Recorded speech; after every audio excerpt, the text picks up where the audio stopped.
Ladies and gentlemen, good morning and welcome to the 2017 World Archery Para Championships here in Beijing, China.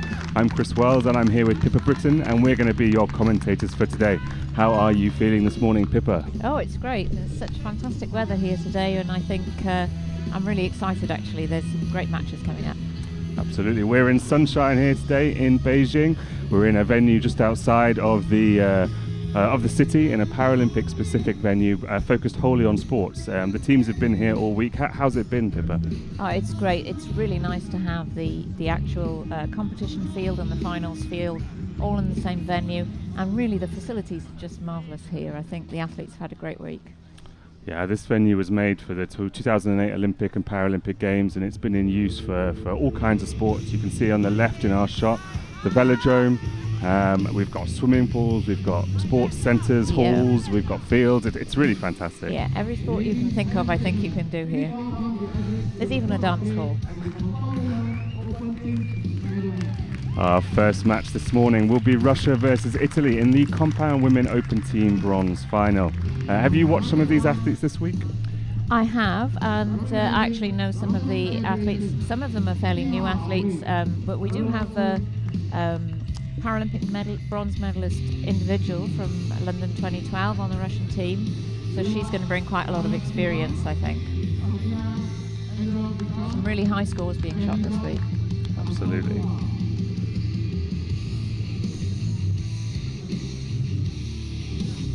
I'm sure the Italians are really proud to get to this position because as a compound ladies team, we've not seen them competing at the highest level. Russia have often been in this situation, but I think it's great for Italy. You can hear the crowd actually, they're really getting behind them. The Italian team here in Beijing is quite large and they've been quite vocal all week. Yes, they have.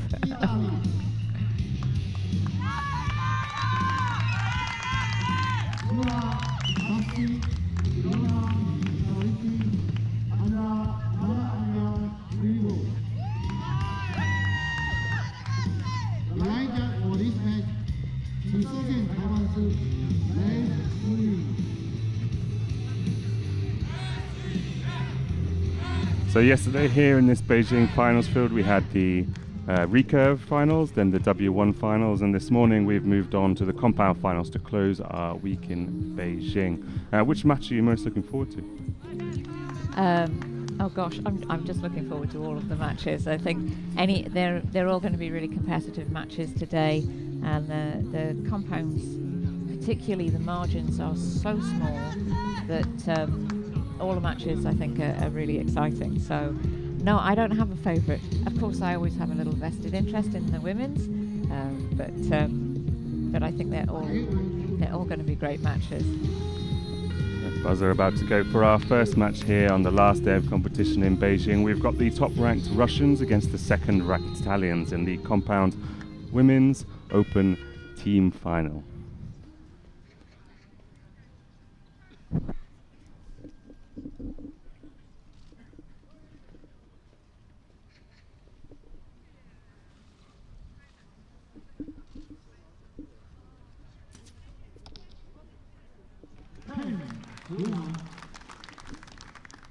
That's the way to start.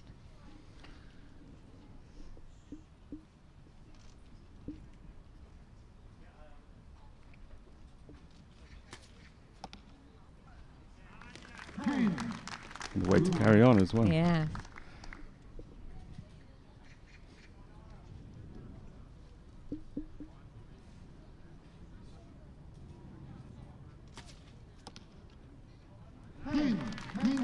Ten. Wow, you can't beat that. Perfect 3 arrows to open from the Russian women. Italy to follow in this type of format. The team round, you shoot 3 arrows, then 3 arrows, and then swap back to your first team for a total of 6 per end.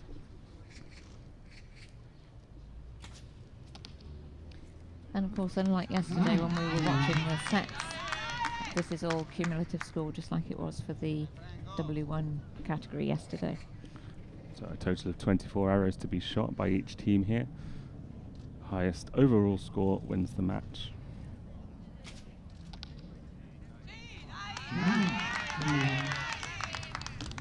That's very interesting yesterday when we were watching all of the matches. Those archers who were on the right-hand target on the field, on target 2, only 2 matches were won from that target yesterday.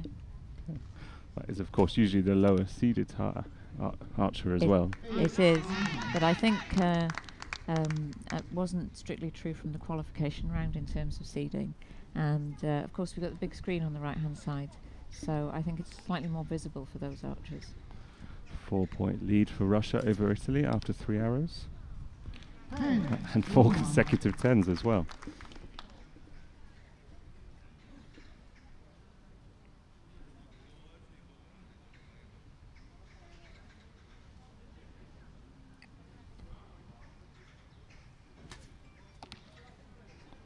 That's 5.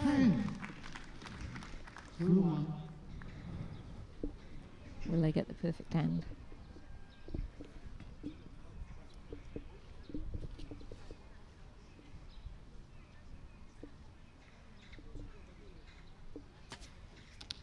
Wow. Fantastic start in this bronze medal match for Russia. 6 perfect arrows in the 10. They were the top ranked team. And they have a lot of experience to draw on as well. They lost to China in the semi-finals, so that should give us an amazing final. Absolutely. Italy finds the 10 with their 4th shot.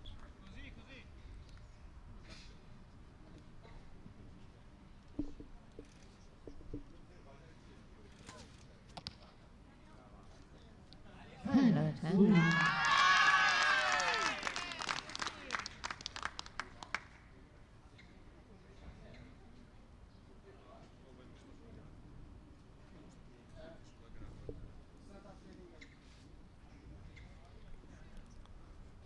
Time ticking down for Eleonora Sati.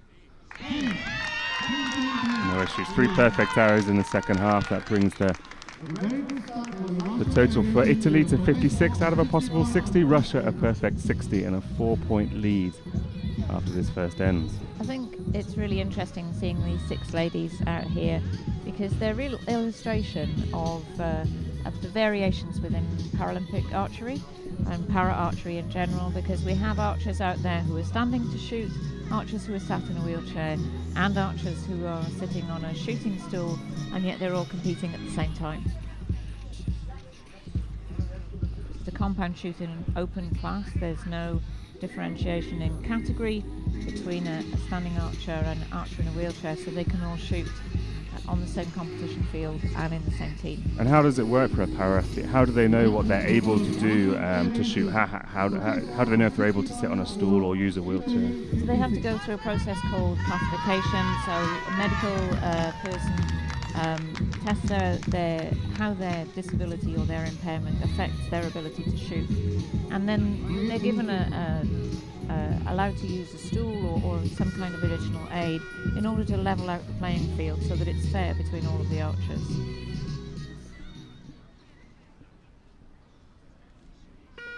Starting our second end of this bronze medal match.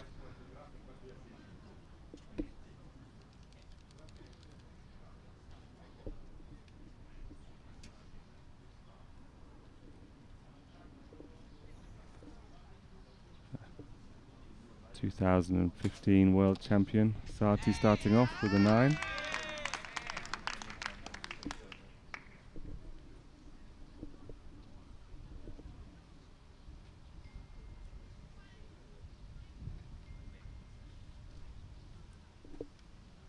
She's taking her time.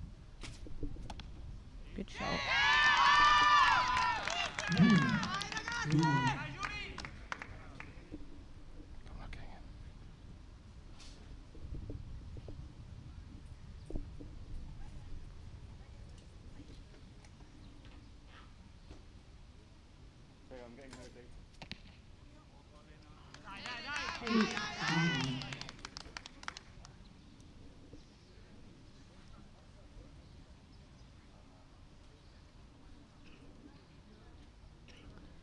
I'm sure Russia are going to want to repeat that 10-10-10, 10-10-10 they had last time. Start with a 9.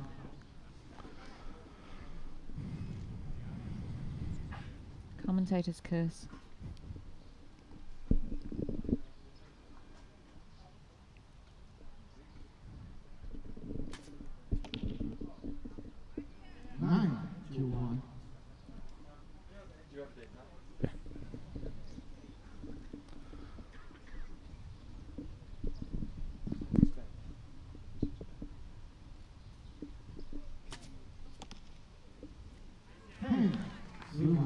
Down to 10 again after 6 perfect shots from 6 arrows in the first end. That's 1 from 3 in the second. You notice that the orders changed in the Italian team there. Yes, I think there's an element of some people would call it team tactics, but it's actually about supporting your archers to get the best out of them. So there's a variation on the amount of pressure of the person who comes first or the person who comes last. And sometimes if you find your first end you're not comfortable with it, then you'll have practiced different formats for, in this scenario, we'll try this instead. So they've made the change very early, which is quite brave.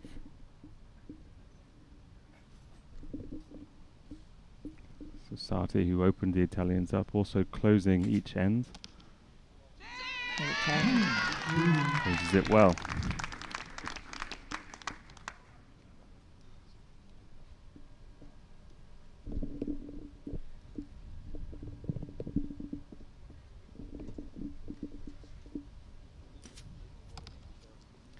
Sherry and I were talking yesterday about that whole thing in the team about who goes first and who goes last, and you know, the person who shoots last should be the person who can put the arrow in the 10 when the clock is counting down, and the person who goes first kind of guides the whole team. So they're the person who, you know, if their arrow goes into the 9 instead of the 10, they'll say it's because it was a bad shot or it's because the wind took it. So it's about that reliability.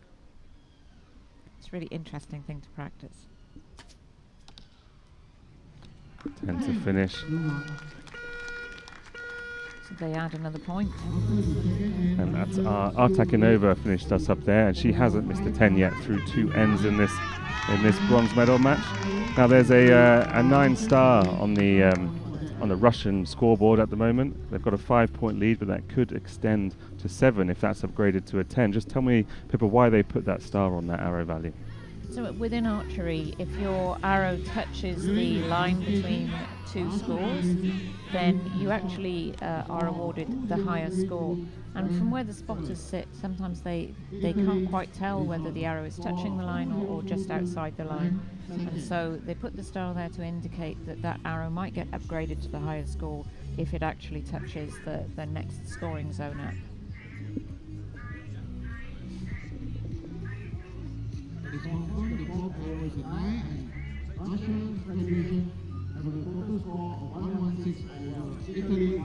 And we've had the confirmation with that one that actually the arrow was a 9 and not a 10, so the score has been confirmed at 56-55, which gives them a 5-point lead, which I think with 2 ends to go you would think would be quite comfortable, but it's a team round, anything can happen. Well, they shot a lot more points in the first end than they did in the second, yes. 60 then 59. But the world record for this match is 227 points out of a possible 240. If they match the end totals that they did in the first half, they will break that record. That would be pretty exciting.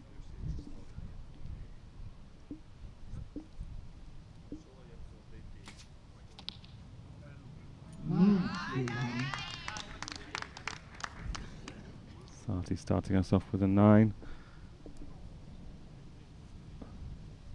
And these are the hardest matches, the bronze medal matches. They really are. Because if you win, you get the bronze medal. But if you don't win, you go home very disappointed. But in gold, silver, of course, you know you're going to get something. But better to leave an event on a win than a loss. Oh, for sure, for sure. I think my bronze medals are the ones I'm most proud of, because I think the pressure is bigger. Sometimes people find that strange.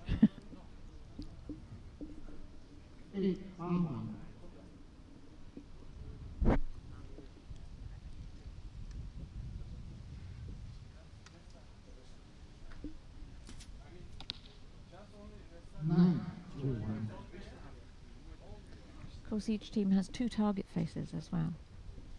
And that'll change when we get down to the individuals, where they'll go down to 1 alone.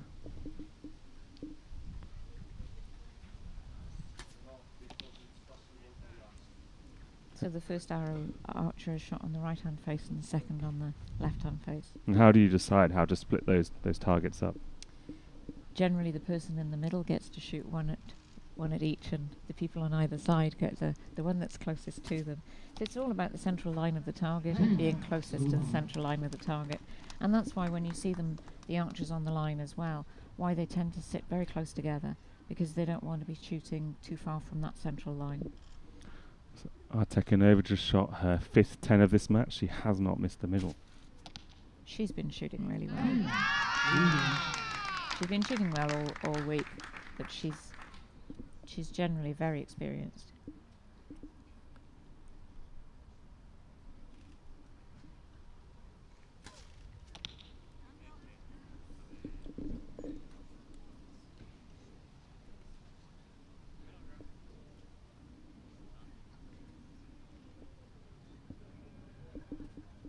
Of course, the Russian team won the last World Championships and Compound Women's Open, so they know what they have to do.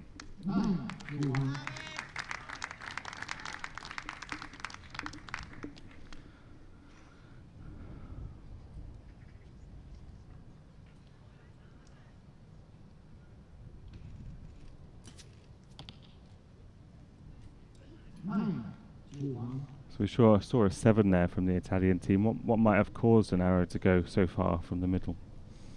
Nerves, maybe.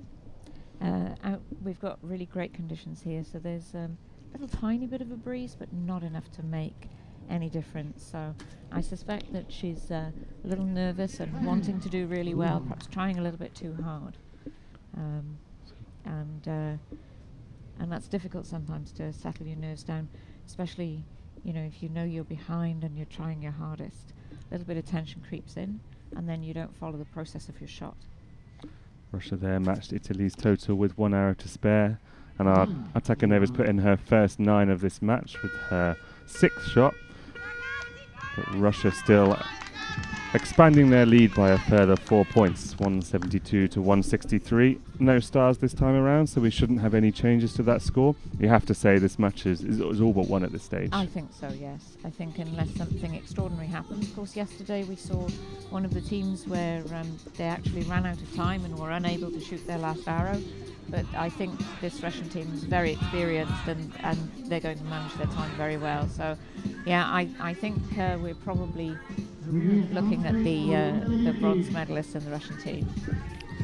So we spoke earlier about the wheelchair and the stools and the assistive devices that the archers can use. What about the bows themselves? Are they different from the compound bows we're used to seeing?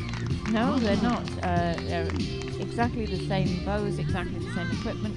Some of the archers will choose to have perhaps a more lightweight sight or some different stabilization to make it easier for them to control with their particular level of impairment.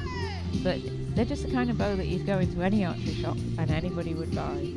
It's a sport for all, that's the thing. It's not about specialist equipment, it's about just being an archer.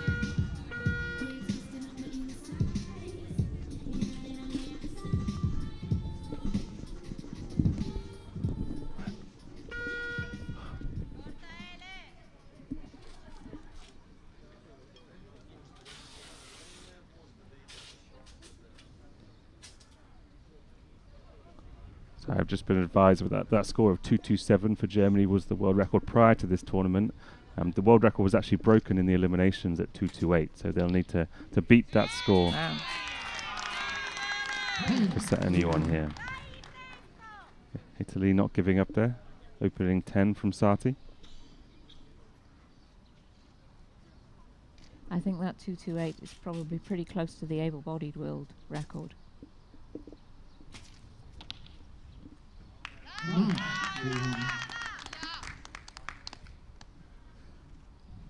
The standard of these archers is really incredible.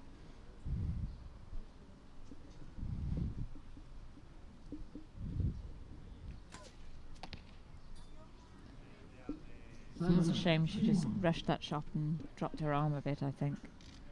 Did she need to rush it at all? No, but I guess she's got a lot of adrenaline rushing around her system. So they've got 3 points to drop here to break the world record. Still got 3 points to drop.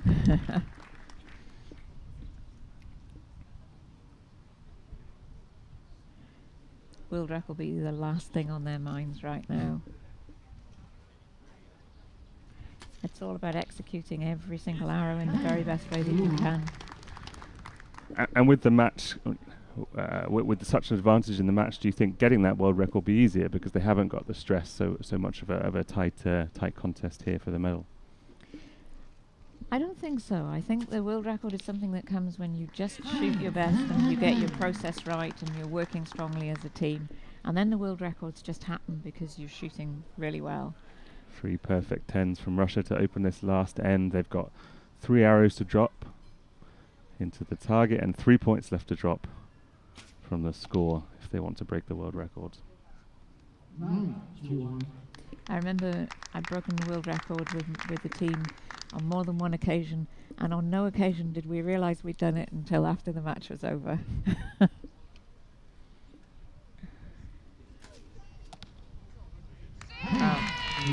Nice shot. That's what you want, isn't it, in your last arrow of your match? Finish with a 10, and Sati's got an opportunity to here.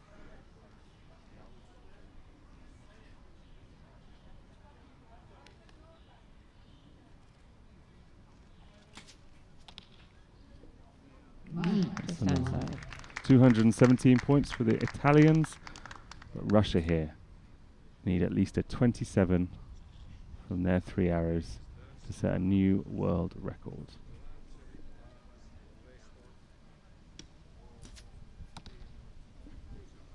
That's an 8. That's high. That's made things a little more difficult. It has. Maybe the coach actually said to them. But they can relax now, and maybe that's what she did. She knew they'd won the match, and she could relax. 10. What can Stefanida do? A 9 here. A 9 here will break the world record. A 10 will break it by 2.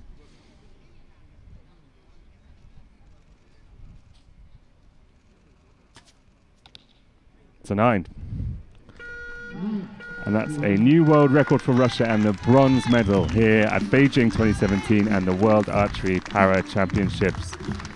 It's not the medal they would have wanted, but to shoot a world record in their finals match must be satisfying. Oh, it'll be brilliant, and they'll be so delighted to have won the bronze medal. To go home with any medal is fantastic. It's a great achievement at a World Championships, but to do it with a world record, yeah, what more can you ask for?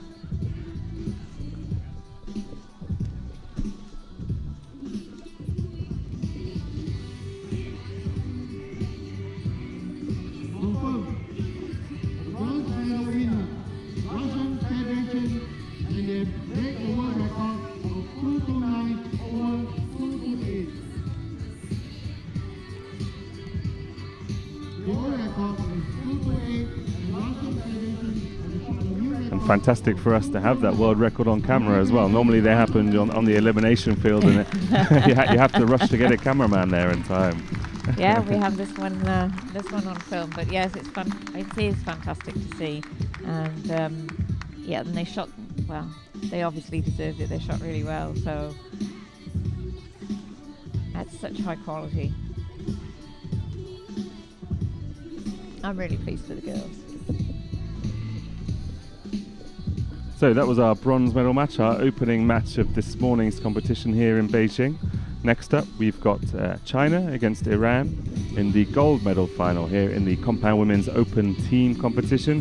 Who's your pick? Oh, that's a difficult choice. And neither of these teams qualified in first or second. I think they were qualifying in third and fourth, so you would have expected the bronze and the gold medal matches to be the other way around. I think I'm kind of leaning towards China, even though they're ranked slightly lower. But we will see. And they have a home crowd, of course.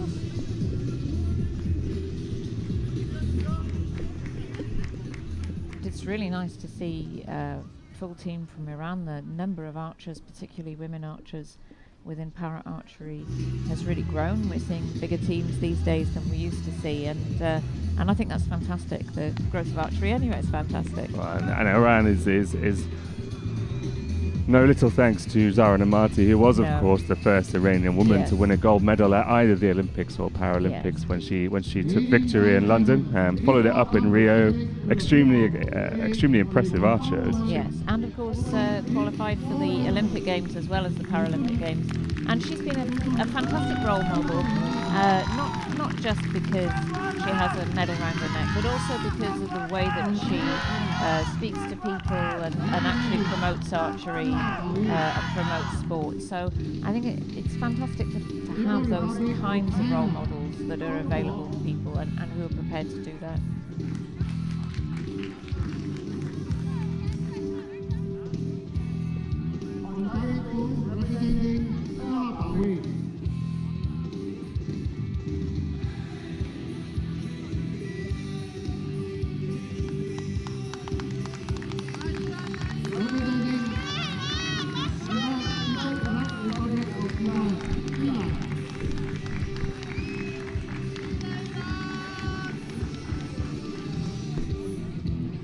Iranian team all wheelchair users, which is a little bit more of a challenge sometimes in a match because of I was saying before about sitting close together. Obviously with a wheelchair you have a foot plate in the way, and so it's a bit of a challenge to get yourself organised as tight as possible, still be able to get your bow in through the gap in between the wheelchairs. There is a little more space in between the two targets here in the para archery finals arena, but it's not easy, is it? It's not easy at all. No, it's really difficult, and it's one of those challenges as well, depending on the dexterity or the impairment level of people. Sometimes you order your team not in the order you want them to shoot, but actually in how it's going to be easy, where it's going to be easiest for them to sit. So there are a few more things to think about than there are in able-bodied, and of course they all stay on the line all the time.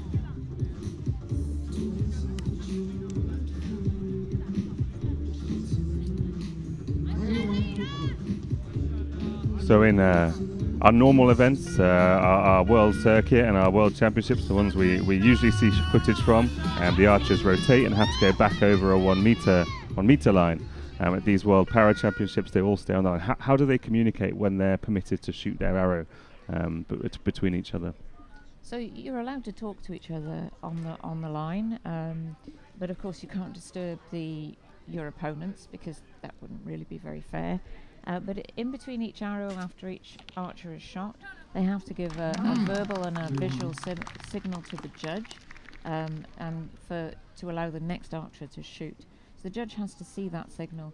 But with you may have people who sat back to back, and so it's difficult for them to know what order they have to shoot. So there's a lot of regulations around when you can put your arrow on the bow, for example, and you can't do that until the first archer is shot.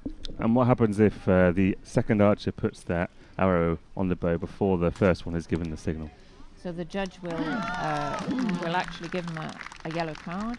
They have to take their arrow off the bow. They have to put it back into their quiver and then reload their bow. So all of that costs time, and when you've only got so much time on the clock, that makes it difficult. China have had a good start. China opening up with a 9-star 10-10. Could be upgraded to a perfect 30 for the first 3 arrows, but will stay on the scoreboard at 29 until the judge has a closer look.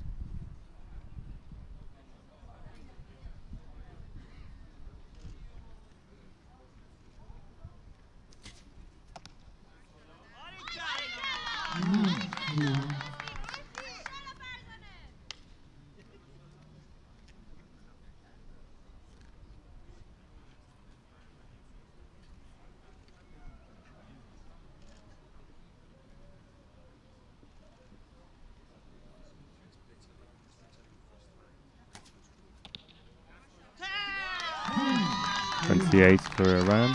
A 1 or 2 point deficit, 1 at the moment.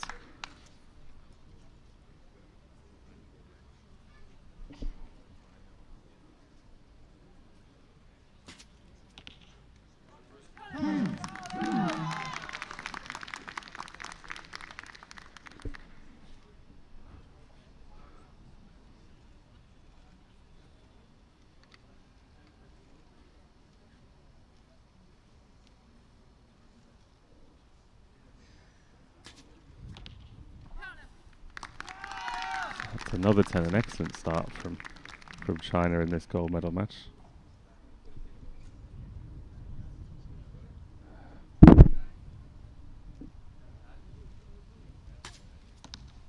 It really is a good start. Only just out.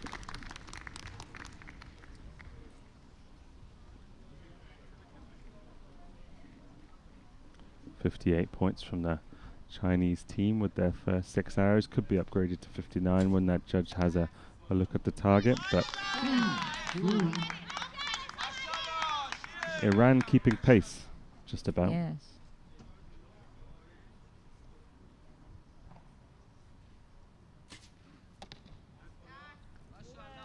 Eight, slightly right. Although that arrow won't help.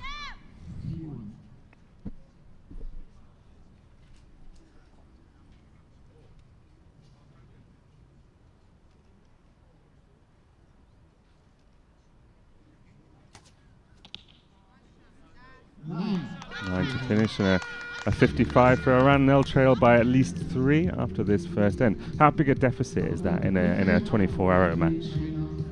I think 3 in the first end is manageable. More than 3, you've got a very big mountain to climb.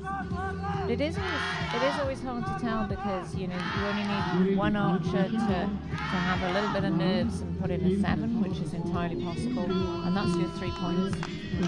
But you wouldn't expect anybody even with nerves to perhaps stray outside of the 7. So I think 3 points you can manage, but otherwise it's quite difficult. So let's talk a little bit about your career, Pippa. Just give me a rundown. Oh gosh, that's quite a long rundown. I had 15 years on the Great Britain team, and I have 6 World Championship medals from 6 World Championships. So I'm pretty proud of that total, as you can imagine. And they're a mix of individual and team, and we also, in the course of, particularly with the team, I think we broke 9 world records over time, because we broke our own a couple of times as well. So, but I've retired through shoulder injury. I attended 2 Paralympic Games, and I retired 2 years after London. I had a shoulder injury in 2014, and 2015 realised I didn't have enough time to qualify for Rio and decided to retire. So now I'm involved more in sports administration. And I've been the athlete representative for World Archery since 2011. And what's your role been here this week in Beijing? I've been here with the Para Archery Committee. I've had loads of meetings with athletes to represent their views and take them forward to the committee. And of course I'm doing some commentating. So then that first end, China's first arrow was upgraded to a 10 for a total of 59 points, and that 3-point lead has expanded to 4. So as the trailing team, Iran will start us off in end number 2. Good start. And start us off extremely well.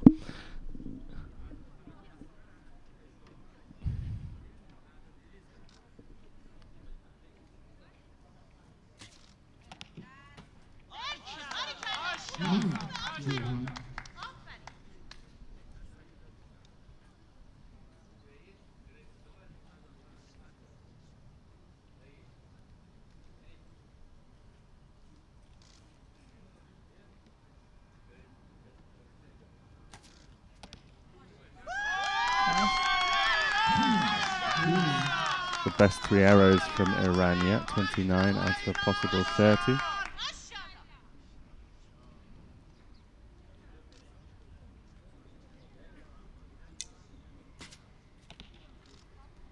That's high. She kind of flinched a little bit as she let go of that one. Yes, she did.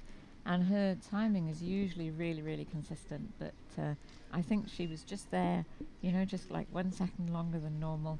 And she didn't have the same kind of rhythm to her shot that she normally does.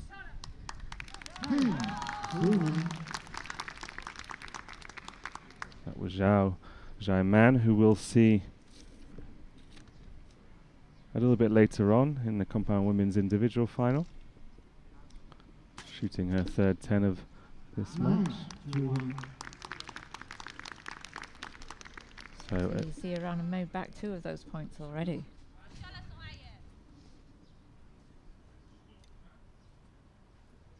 in this situation, all you can do is make sure that every shot is the very, very best arrow that you can shoot. And if you keep putting them in the 10, nobody can beat you.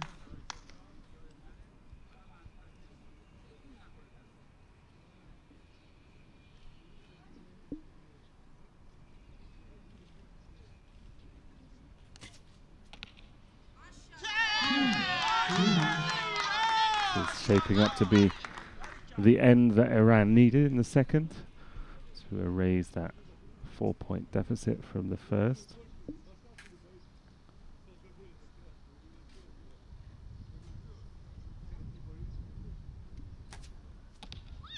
Wow. That's exactly what they needed to do. 59 matches China's total in the first 6 arrows. China can only minimize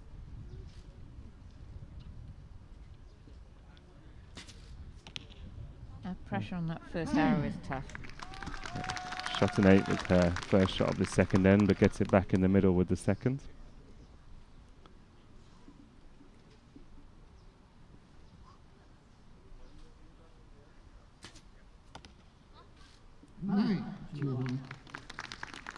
So a 10 here will maintain some kind of advantage from China.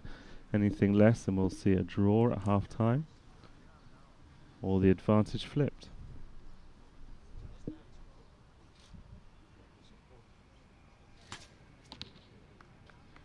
That's what she needed. You know, people often ask me about wheelchairs and whether or not you need to have a special kind of wheelchair to do para archery. And if we see the wide shot of these teams, we'll see that there's somebody on the line shooting from a power wheelchair and somebody from a regular wheelchair. And the answer is no, you don't need a special wheelchair. Most of the archers will use the same wheelchair that they use every day just to get around to shoot from. And they may have some adaptations in terms of perhaps a little bit of extra support to help them sit up straight, which is temporary, they take out when they finish shooting. But no, they just use their regular wheelchair. So it's not like basketball or wheelchair rugby where you have some special equipment. And it always seems quite amazing to me that the difficulty in shooting from a wheelchair, because your mind kind of says you're sitting down so you'd be more stable, but often a lot of people that are in a wheelchair don't have that same kind of core stability or ability to balance themselves during the shot. So can you tell me how you kind of developed that technique and how difficult it is? So some of it is about the position that you sit in the wheelchair. So as I said, you may put in some temporary padding or something to support you. But your balance is affected by all sorts of things. People who have a high-level amputation, for example, only have one thigh to sit in their wheelchair, so that makes them a little bit wobbly too.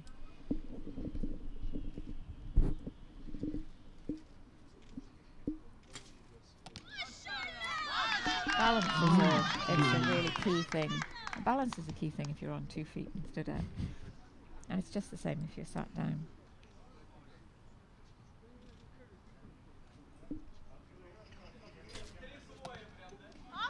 If an archer has enough core strength and leg movement to support themselves, they'll be shooting from a stool.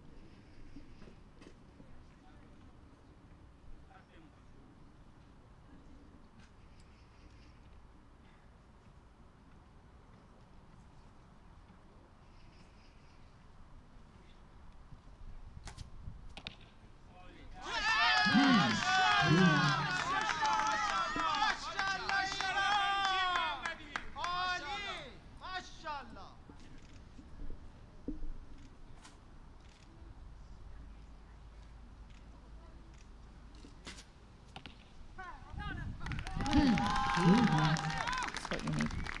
That's what you need to start and end.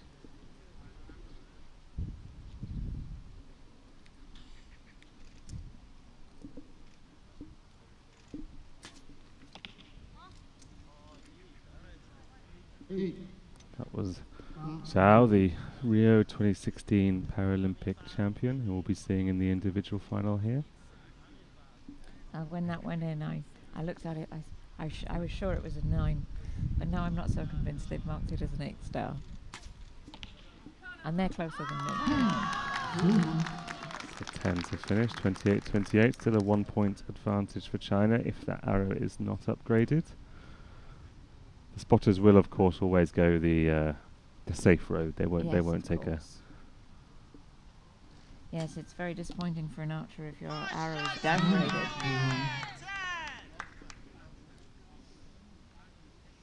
Or it would be if that was the way it worked. So much better this way around.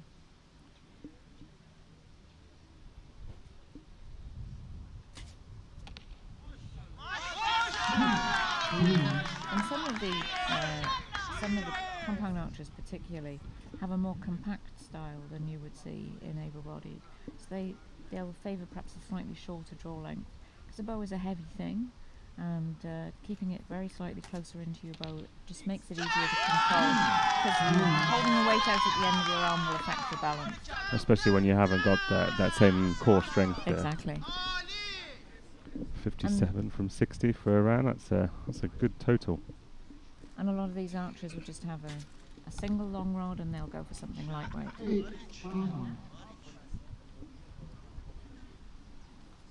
I think that opens the door for Iran. Another 8, yeah. They'll need 2 10s here, China, just to keep things level.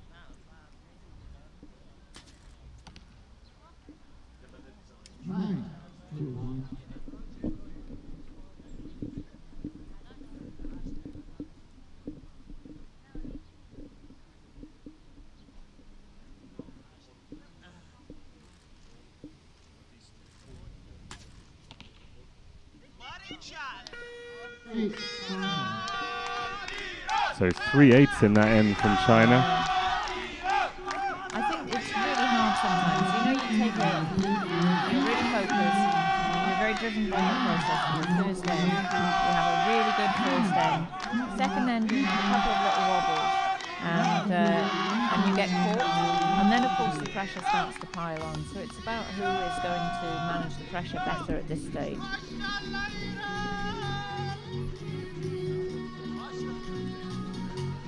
We'll leave that end score up for you just to see if that 8 is upgraded by the judge, who's currently at the target taking a look at the arrows, where they lie in the target face.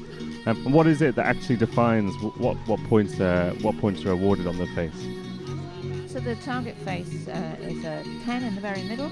The yellow colour, the gold, is divided into 2 sections, the 10 and the 9, and then the target moves out 8, 7, 6 from there. But it doesn't go all the way out to 1. This is, the compounds are so accurate that actually to put a larger target face up is unnecessary. They only need the bit in the middle.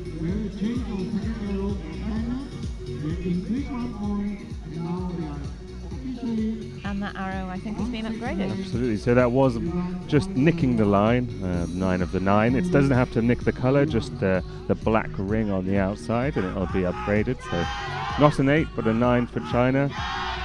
And that cuts that deficit from 3 to 2. They started with a 4-point lead, but have trailed off over the subsequent 2 ends, while Iran have found the middle.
Six points of a possible 30 for China. Not how they started this match with 3 perfect 10s, and not what they need in this last end of the compound women's team open gold medal match here in Beijing.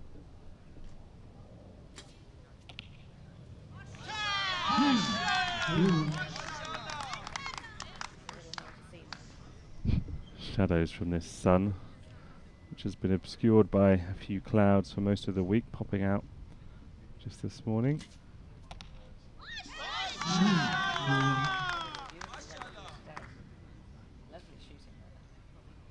Tempted to get your bow out again? Oh, I'd love to, if only my shoulder would let me.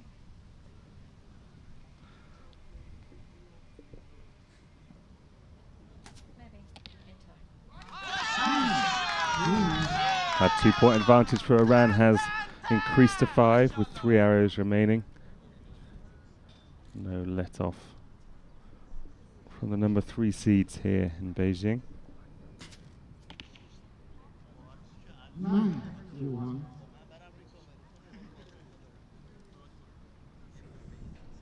don't think the Chinese are going to be able to do this. They needed something strong in this last end. Yeah.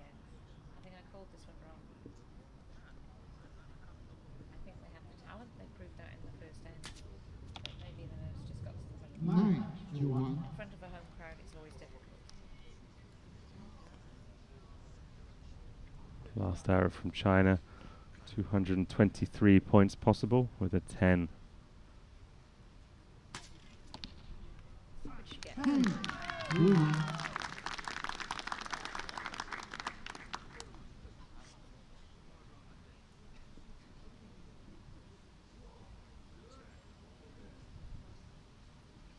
They should still be really proud. Absolutely. 10-1. So 2 more 10s and we'll see the world record we've just seen set broken. But I won't jinx them. Wow.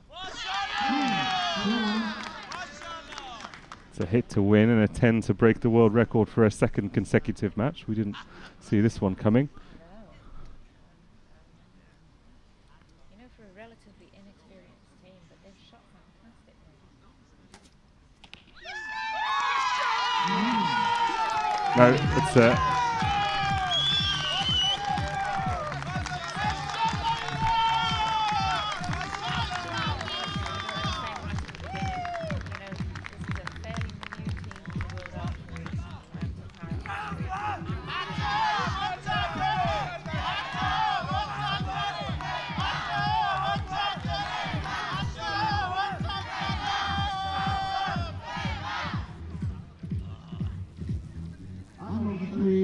Iran has shot a 229, and the score is confirmed. They shared the world record with Russian this morning. So China started strong with a 59, but trailed off in the second, third and fourth ends for 223 points in total in this 24-hour match. Iran didn't start so strong, but found the middle over the back 3 ends to shoot 229 points to tie the world record set 1 match earlier here in Beijing and take gold and a world champion title. Just fantastic. What an amazing match. So more impressed with Iran or Russia this morning? I think Iran.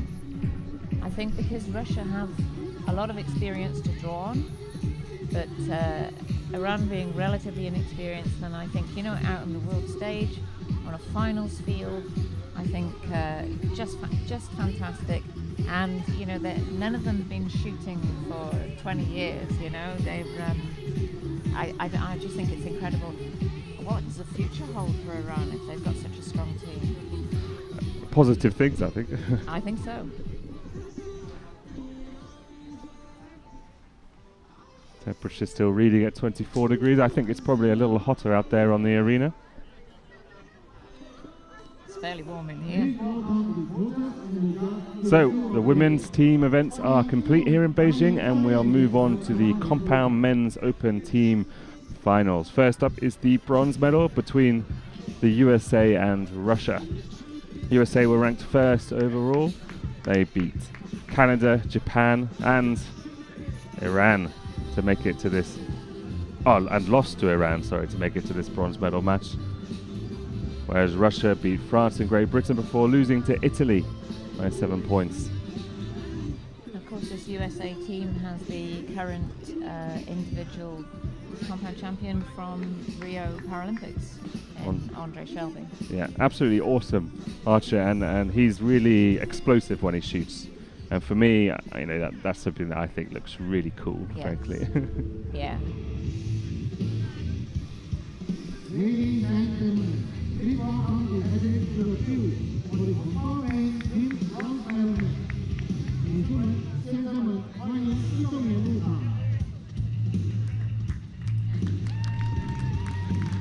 Untitled Chapter, representing United States of America, 4号马位，美国。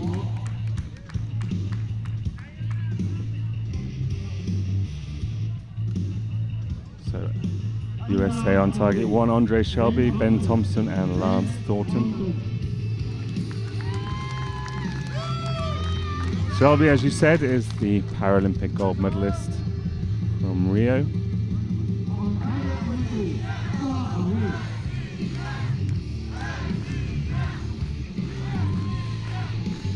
Representing Russian Federation,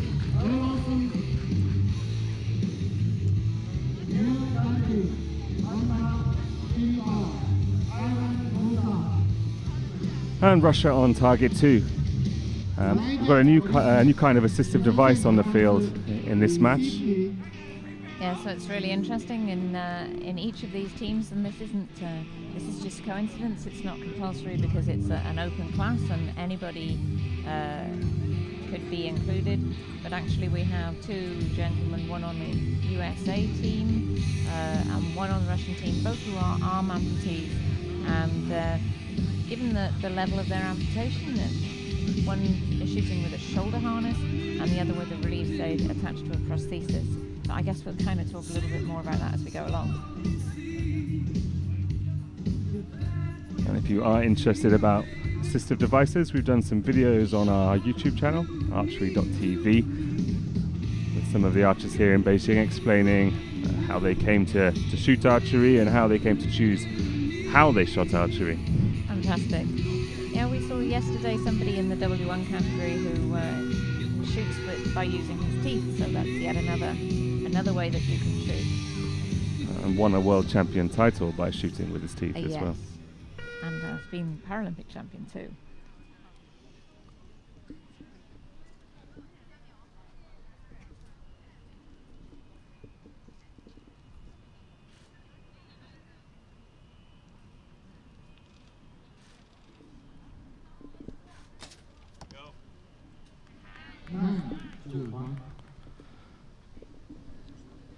So the US team as the higher seeds, the top seeds in fact here in Beijing, chose whether to shoot first or second and chose first, as is normal. Yes, it is, although there is a little school of thought that says if you get to choose, you're bound to choose first. So then it throws your opponent off if you actually ask them to go first instead. 29 points from the USA from their first 3 arrows. Yeah, I was speaking to Stefan Hansen at the World Cup final in Rome a couple of weeks ago, and he always chooses to go second if he has the opportunity. So did I.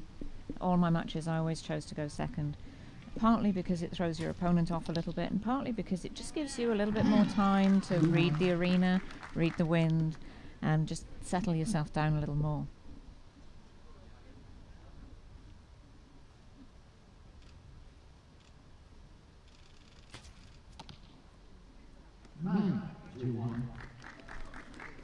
Russians are a little bit high there.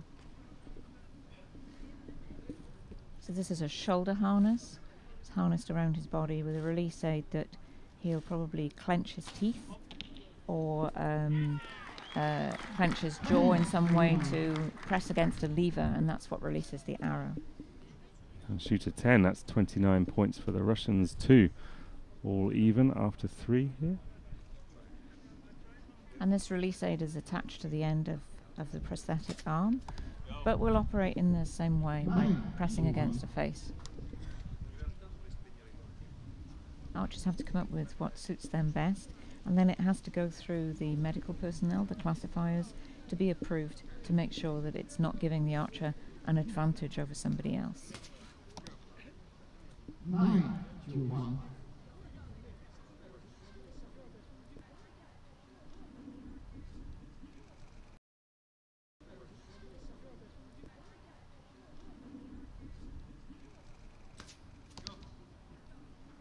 finish. 57 points from a possible 60 for the USA.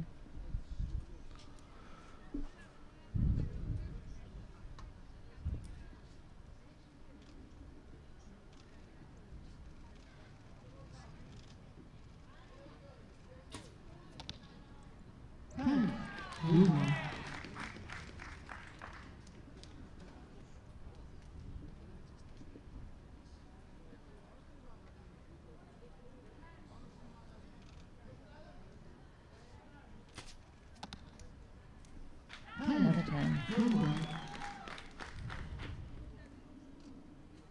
You can see how it hooks around the string there, and he pushes out with his front arm to draw the bow back.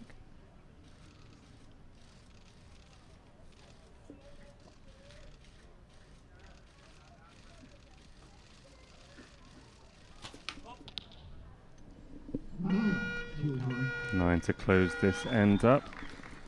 And a 1 point advantage for Russia after 6 hours. So the USA actually set the world record for this event earlier in competition here in Beijing, shooting 232 points in the first round against Canada. That's incredible. And I was talking to Lance the other day, and he's the American with the prosthesis, and he was saying that he really loves shooting in the gents open compound category because it's such tight competition between them. The margins are really small, and he loves the fact that he can be competitive in such a mixed field.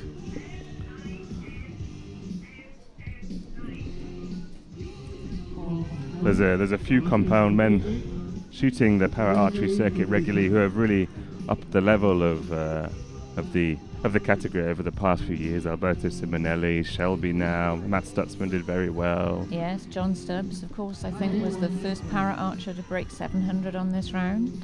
So yeah, absolutely incredible success that they've had. And that's one of those barriers that once you break it, it opens it up for other people to follow. Yes.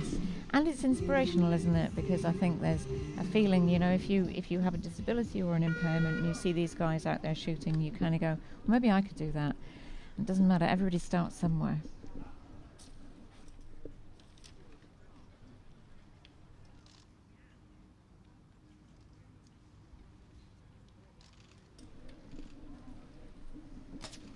Go. 9, 2, 1.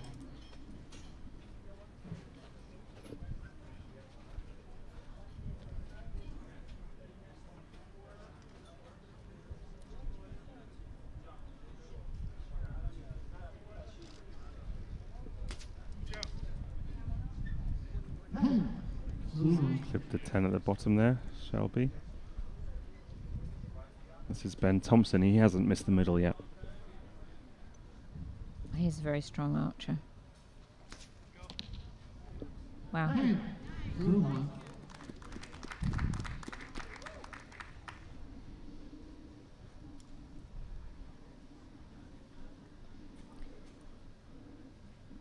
Russia ranked 6th in the qualification round, so they've done well to get through to this bronze medal match. But actually in the USA we're looking at the top ranked team from the qualification round. Russia would have upset Great Britain in the quarterfinals. The third ranked team here in Beijing. To spring a go at a medal. If you get the opportunity to look at some of these assistive devices really closely, they're quite fascinating. And they're all custom as well. Yes, absolutely.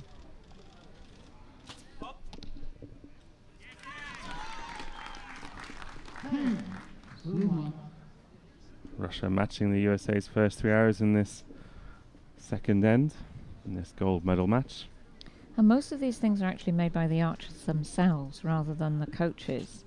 And that's an interesting thing too. So the archer has an awful lot of input into what they feel is going to be best for them. It's not just about a coach going, this is what you're going to shoot. There's often no one else that knows how they feel or how it works. We saw somebody yesterday, John Kavanagh, who won a gold medal in the mixed team, and he twists his wrist to operate his release aid. He doesn't use his fingers at all. It's because he doesn't have enough strength in them to do so.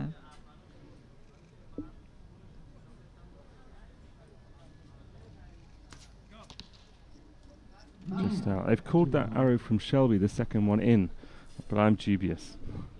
No, I think it's definitely caught the line. I guess we'll find out.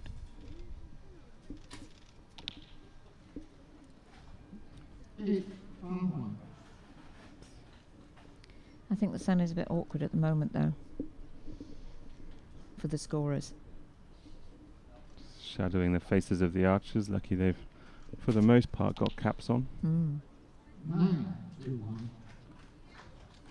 Russia's advantage not holding. The second end, a 10 here to level things up at halfway through this 24-hour match. I think that's another 10. Okay. Scores are tied. 257s from the USA and a 58 and a 56 from Russia, bringing things to 114 each at half-time. We're shooting at 50 meters here, Pippa. Yesterday morning we had 70 meters and then we moved to 50 for the W1s. Compound archers used to shoot at 70 as well, and then it was brought forward and the face size decreased. Tell me about that change and that comparison between the two distances. I think the one thing that it does is it makes each category a unique category. The compounds have a unique distance and face size, and the W1s have the same distance but a different face size, and the recurves have 70 meters. Of course, it's all a different skill, and I think it's much easier for people watching the sport to see the differences between the categories, because you're not just looking at the difference in the type of bow, but you're also looking at difference down at the target. And I think it's made the compound category particularly much more exciting. The matches have been much tighter than with the set system. Although I always used to like the challenge of 70 meters because the wind and the weather has more effect at the longer distance. But it doesn't just apply to para archery, of course. That change has been for all archers, compound and recurve, across the world of world archery.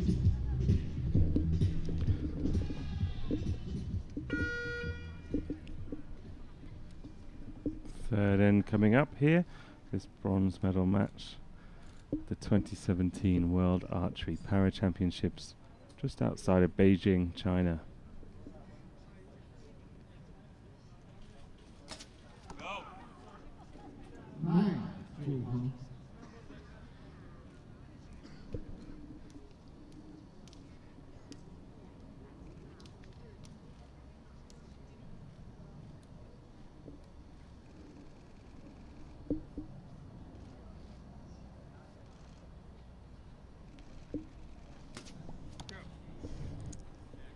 He looks so chilled when he shoots to Shelby. Yeah, he really does. I think he's generally a pretty chill guy. So Ben here, he's strapped into his wheelchair. Why is it permitted for him to be strapped in per se, and Andre not? So for Ben, because of the level of his impairment, we were talking about balance earlier. So his balance is significantly worse than Andre's, based on so the strap is based on his need. And the last thing that we want is for him to be at full draw and fall out of his wheelchair. He wouldn't like it, and we wouldn't like it. But it's about making the level playing field, as I was saying. So by him wearing a strap, that should bring his stability closer to the stability of Andre. And that's what it's all about. It's about making sure that each archer has as close as possible the same chance to compete as every other archer. This is all about how your disability affects your ability to shoot a bow.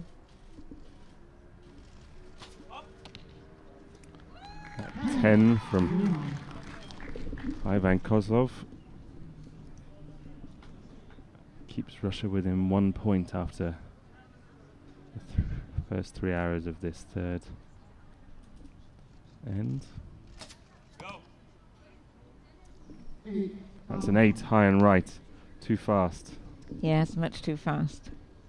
I was just going to say the same thing. His timing was out.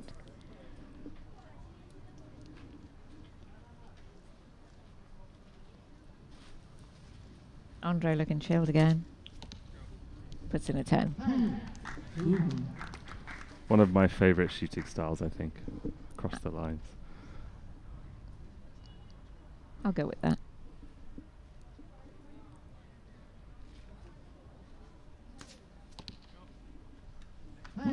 You were asking about the strap. There are rules about the kind of strap, how wide it is, where it can be positioned on the body. So none of these devices are to give any archer an unfair advantage over any other archer. It's just to try and get them all to be shooting from the same basics.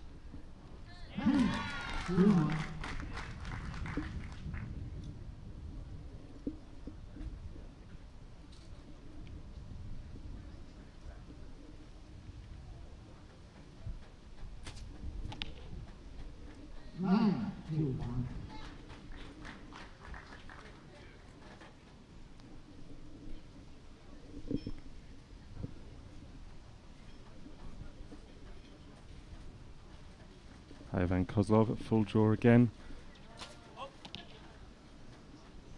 An 8. Not happy with that, he's shaking his head. He is actually walking off the line. Yeah, I think he'll have a little word with his coach and perhaps have a drink of water and just settle himself down so that the next time he comes up to shoot, instead of worrying about the shot that's gone before, he's just going to be concentrating on the process of shooting the next arrow. Putting in a bad arrow, a poor arrow, one you're not happy with, you don't want to dwell on it. 171 points for the USA, no stars on their side of the scoreboard, but Russia has 2, so we'll leave that score up for you until the confirmation is through.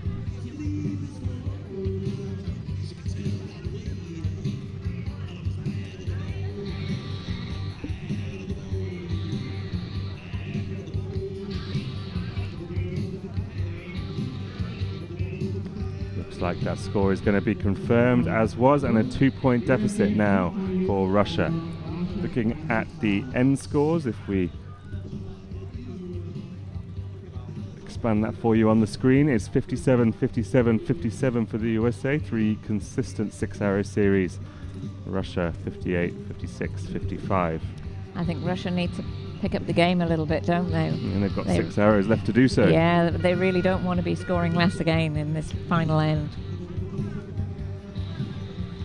So as the trailing team, Russia will kick us off in this 4th and final end of the 24-arrow bronze medal match in the compound men's open team event here in Beijing.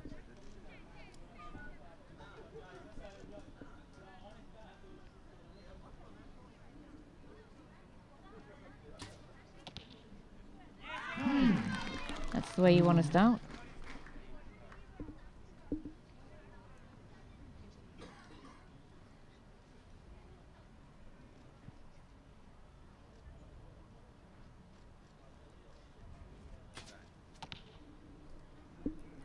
The shadows are quite difficult, aren't they? They are quite difficult, but I think that's clearly a 9. Excellent shot of Ivan Koslov loading his bow to that shoulder-mounted release aid. He's such a stable front arm. A lot of strength needed to push your bow away from you rather than pull it back. Of course, archers with 2 arms will kind of hold that arm a bit straighter at the start and pull off it with their backhand. But you see very many para archers who operate more of a push-pull as well. People who will do a little bit of pushing at the front and to balance pulling the bow at the back. But if you don't have the arm, you've got to do it all from your front arm. It's just a technique, though, like any other. You can learn to do it, and you'll get stronger over time. Well, I have to say, I think some of the world's best archers with 2 arms, no impairments, also shoot with push-pull rather than pull. Yes.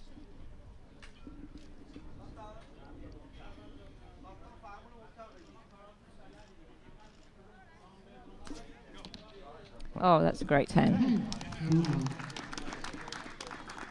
Ben Thompson has shot fantastically in this match, whatever the outcome. Yes. So far, 6 10s, 1 9. He's had a good tournament.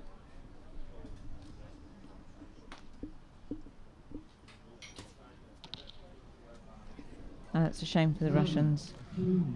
That 7 will all but close this match out. 2 arrows left to shoot for Russia. on paper you would have expected the Americans to have won this match. They had 2060 in the qualification round compared to 2031, so it's gone the way you would have expected, I think. But the Russians have shot well. I think they should be really proud to have beaten the teams that they have to get here. Absolutely. So 24 points from 3 arrows required for the USA to win this bronze medal in Beijing. They were the defending world champions coming into this event. Won't defend that title. No. I think they'll be a little disappointed that they didn't get into the gold medal match, but going home with a bronze medal is better than nothing. It's pretty good. The World Championships, though, that's a great achievement. 6 to win for the USA. One last arrow from Ben Thompson, who's only missed the 10 once so far in this bronze medal match.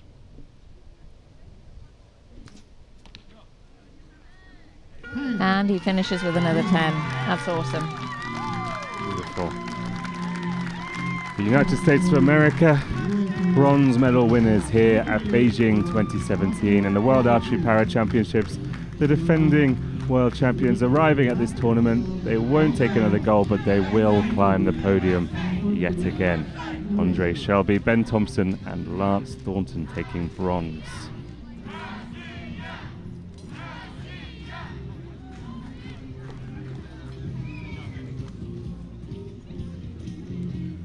They worked really hard, the American team, and coming into this tournament. I think it's one of the great things that you see is, you know, all the archers congratulating each other at the end, and there's a kind of tradition of sharing of pin badges or little gifts, which I think is nice. It's very much an archery community. One of the funniest things that happened in Donaueschingen 2 years ago at the World Championships was when all the archers were giving out pins. David Drahaninski was passing a can of Czech beer after his match. I happen to think that was absolutely hilarious. Not for drinking during tournament, obviously. No, for taking home and enjoying at home and toasting your own success. He is a character. Shame we haven't seen him on the finals field this time around. I think as well as his shooting skill, and of course he's been world champion, Paralympic champion as well, and I think he will always be famous for proposing to his girlfriend on the finals field at Rio 2016 Paralympic Games. Of course she accepted, which I was really glad about. It would have been extremely disappointing, mostly for him, if she hadn't. Yeah. Okay, the last of our 3-man team matches up this morning is preparing to enter the field of play, and just behind us in the call room we can hear the Iranian team, and they are facing Italy for men's compound open team gold at the 2017 World Archery Para Championships in Beijing. China and some really experienced athletes about to take to the field of play, Pippa. Yes, Alberto Simonelli back in, I think, something like 2005, was a silver medalist in the World Championships. And he had a little break from archery and then he came back, but since he's come back he has just won everything, I think.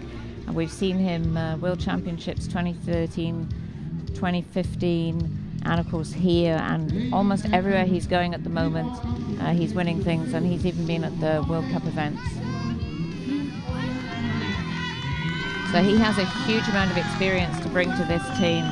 He was second in Rio last year, and in Salt Lake City on the Hyundai Archery World Cup circuit this year, he was shooting so well, and he should have made a medal match. And he had a misfire of his release aid in the quarterfinals. I think it was the quarterfinals, and that sank that ship, and it was such a shame. He was sitting there on the line with his head in his hands because he was shooting so well, so well. Yeah. But I think that's, you know, and we're talking about, we're not talking about para competition here, you know, we're talking about the able-bodied World Cup, and I think it's really great to see these guys being so competitive on a world stage. And there are not many sports, I think, where the para archers or the para athletes go out there and really compete. And I know that there's been some discussions around people like Johnny Peacock and, you know, whether or not they could ever get fast enough to beat Usain Bolt, those hypothetical things. But within archery, you know, we have those kinds of arguments and questions and queries going on as well. There's just absolutely no reason why someone like Simonelli couldn't win a World Cup stage. He has the ability and, Yes. he has the scores. And in using the wheelchair, that levels the playing field more to the able-bodied athletes. So this is what we're talking about, is that level playing field again.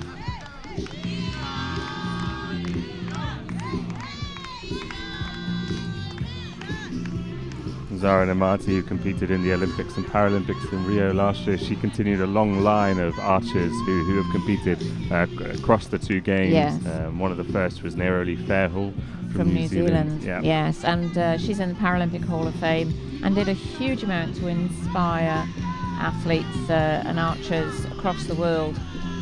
And I think, you know, in an awful lot of countries like Britain, for example, they have very, very few specific para competitions. If archers want to compete, they just go out and compete with everybody else. And do you think that's a good thing? Oh, I think it's a fantastic thing. I think it's good for the para archery side of the sport, but it's good for archery generally. It shows it's a sport for all.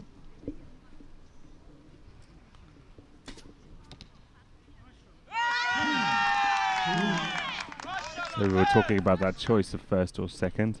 Iran were ranked 4th in this competition, Italy 2nd, and would have had the choice to open up, but they've deferred. Gives them a little bit more time to prepare. It's a yellow card for Iran there, because there wasn't a signal from the second archer clear enough, so the third couldn't start his shot routine, and he kind of jumped the gun a little bit. Yes, and a little bit of nerves. Sometimes, you know, you're really keen to get your first arrow out, and it's easily done. I've done it once. You do it once, you never do it again. How were your team after that? Yeah, it was. I always shot third, so I was the last archer. So it was all on me to make up the time. If the clock rang down and it was me who caused it, it was me who had to shoot in 10 seconds. 27 points from Iran for their first 3. I remember doing it and only having something like 8 seconds on the clock to shoot the arrow, and I shot a 10, which I was so pleased with. But there was an element of panic. You thanked your lucky stars after that, I don't know. Yeah. Gianpaolo Cancelli.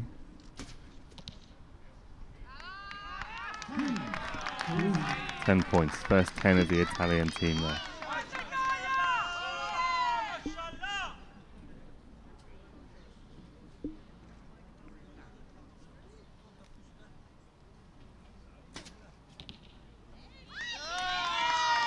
It's a solid 10.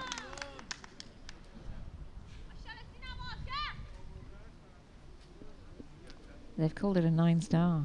To me, it looked like a 10.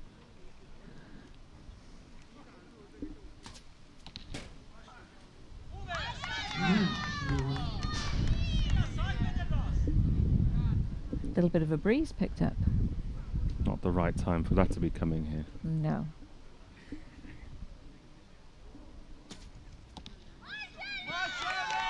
So close to this first end for Iran. Could be 55 points, could be 56 points, or could be 57 points.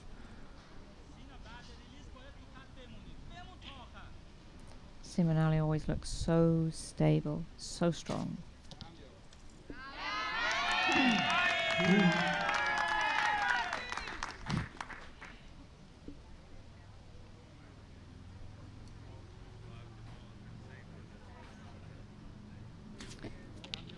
And I think they always use him to go first because, just like I was saying earlier, he's the guy with all that experience that he can say, I didn't go in the 10 because I didn't shoot it there, or it didn't go in the 10 because actually the wind is a little bit strong and we need to move.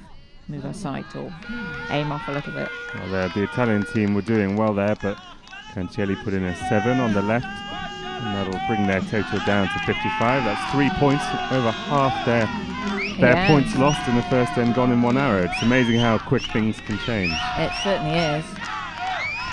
So we'll leave those scores up on the screen for you, because we've got 2 stars on the Iranian side. It's either going to be a draw here or an Iranian advantage. Those Italian fans are really getting quite loud.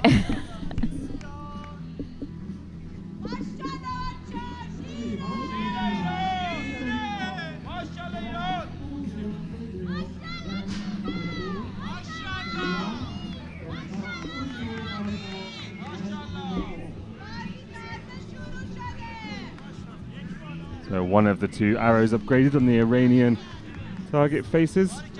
56 points out of a possible 60 for Iran, 55 out of a possible 60 for Italy, and a 1-point advantage for the number 4 seeds over the number 2 seeds here in this gold medal match at Beijing 2017. Well, 1 point can easily be overtaken, as we've seen in earlier matches today. I think each of our matches this morning have started with the apart from the Russians in the first. Yes, they've. The team that started stronger has flagged a little later in the match, so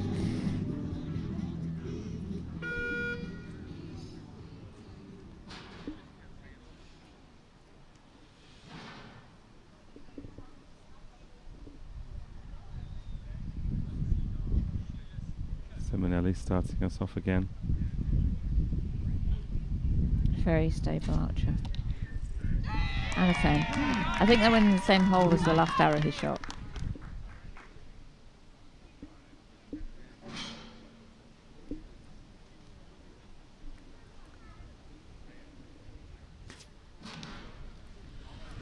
I think he rushed that a little.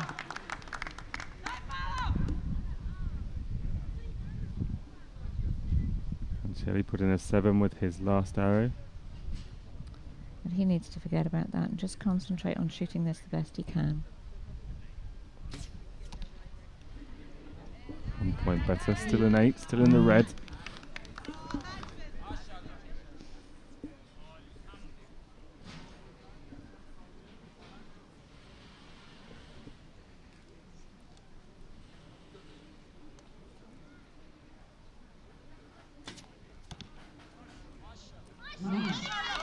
Just like for any compound archer, of course, there's a big choice in release aids on the market, and that can be a difference in a match. You know, when you're a little bit more tense, if you happen to shoot a back tension release ordinarily, then sometimes you might find that you don't perform to your best when you're put under pressure. So there's a lot of practice needs to be done to make sure that you're shooting the right piece of equipment for you. That's the same for everybody. 10 for Iran there, expanding their lead to 2.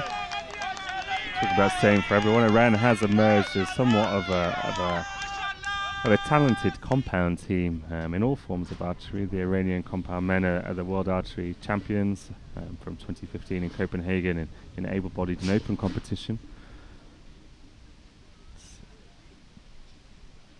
I think traditionally we saw more recurves, and I think it's a relatively recent thing that they've started training with compounds, but they've just shown a real skill for it. I'm not certain who their coach is, but he's doing a great job. It's difficult for us sometimes to understand what's going on in a country when there's such a language barrier, but rumours have it there's something like 30,000 archers in Iran these days. Wow.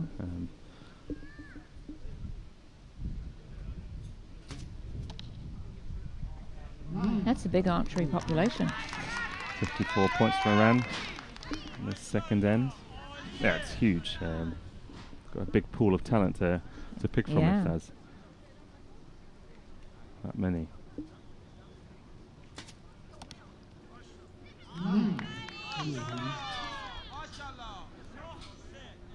Archery is, of course, one of the 4 sports mentioned in the Quran. And that's something I didn't know. You know, they say you learn something new every day. Do Do you know the other three? Fencing is one, I believe horse riding is one, and I can't remember the last one. Sorry. That's okay.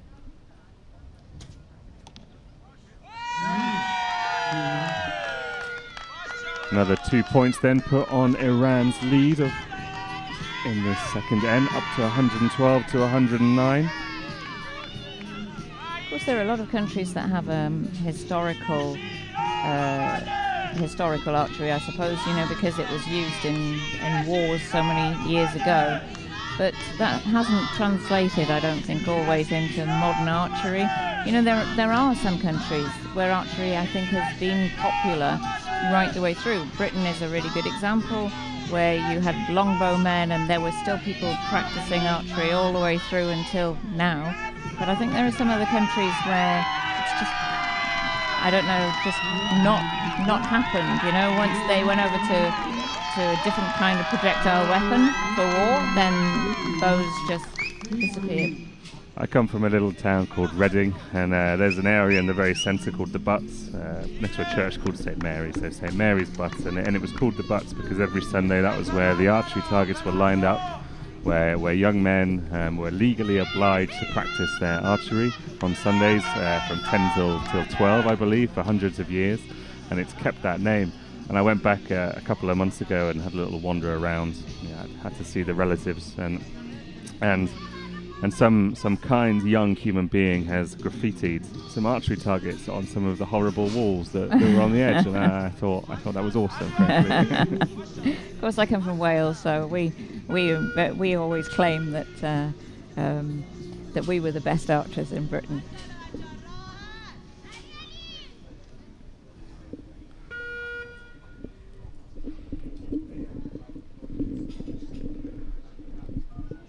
Italy, who deferred the opportunity to shoot first at the start of this match, now shooting first as the trailing team, 3 points down on Iran. Simonelli has been awesome since his first arrow lasted in the 9. It's 4 consecutive 10s.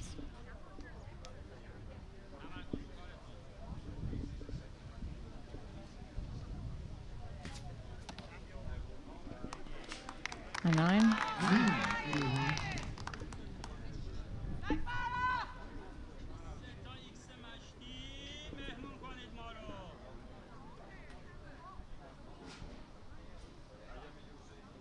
I haven't felt that his that's a good shot, but I really haven't felt that his timing in this final has looked the way that he did in qualification.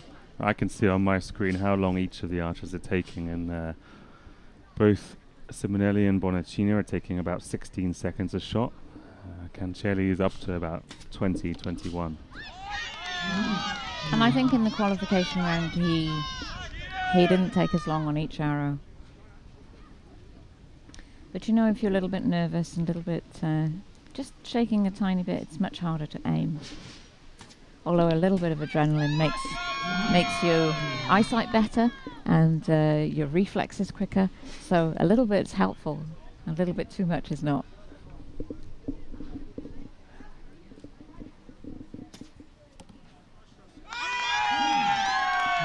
Nice 10 there.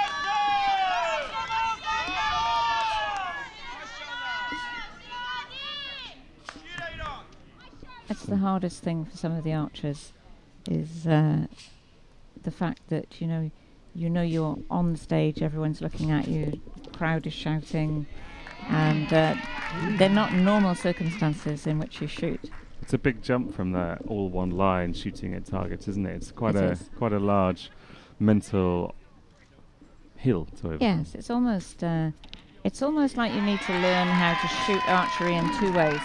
You need to be the consistent person who's calm, who just quietly goes through qualification, making sure every shot is perfect. And although every shot needs to be perfect on the finals field, you need to do it with distractions. So there's the difference between the 2 things. That's the best 6-arrow end so far from Italy. 58 points of a possible 60. It's a good score, 58.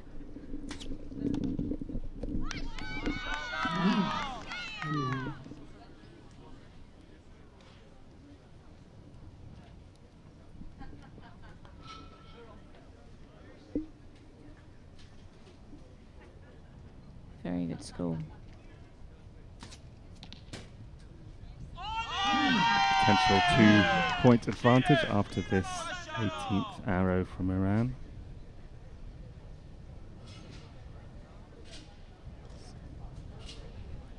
Barney.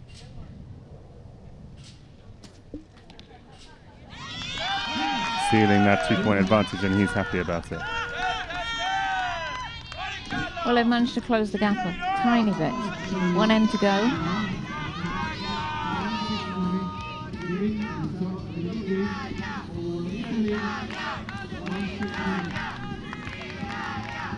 Iran have been consistent, 2 ends of 56 and 1 of 57 in that most recent 6-arrow series. Italy 54, a 55 to begin with, and a 58. Their best of this match too. How much, when you're shooting against another team, are you worrying about where the scores are at? Oh, that's an interesting question, because I think it varies from match to match. Always your focus has to be on making sure that every arrow that you shoot is a really good arrow. But if you have, perhaps it's yourself or one other of your teammates who's maybe put in a poor arrow or put in a really good arrow, then it's about supporting each other through this.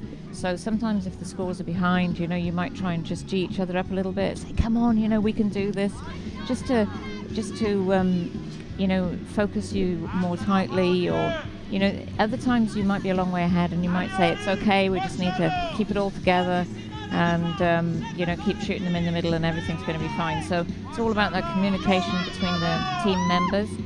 So yes, you're looking at the other team, but it's always about what you do at the end of the day.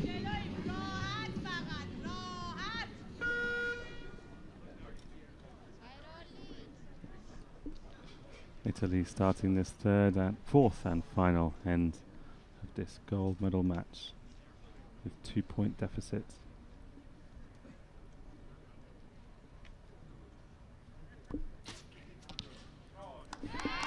I knew that was going to go in the 10. It was just perfect.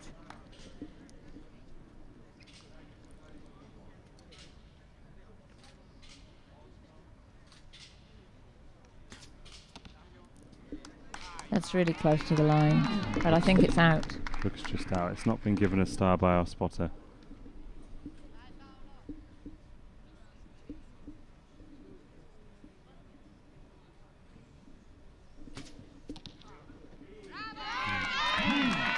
(10-10-9). Cancelli has been the weaker of the three Italian archers in this final match, so a 10 from him will go a long way. His last 3 arrows have been a 10, a 9 and a 10, so I think he's restored his confidence after an early wobble.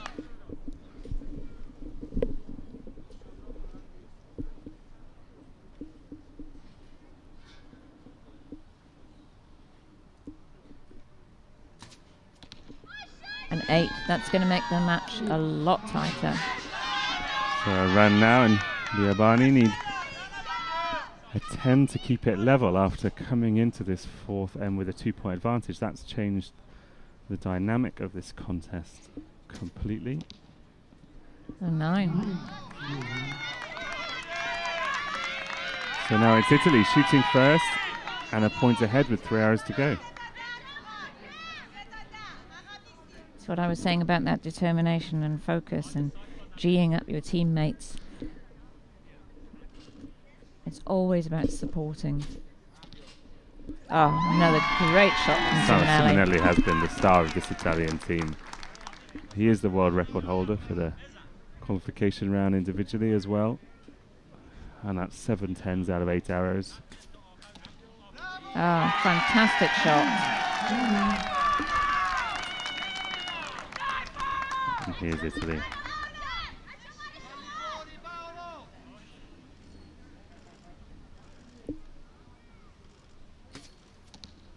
That's a 10. Cancelli has sealed the win. Fantastic. Fantastic shooting from Italy. Completely swapped this around. And they worked so hard for it. They really did. So we've got 3 more arrows from Iran, but they won't matter at all. No, they can't catch up. And if they but knew, they could just relax and maybe shoot 3 10s. They're 1 off.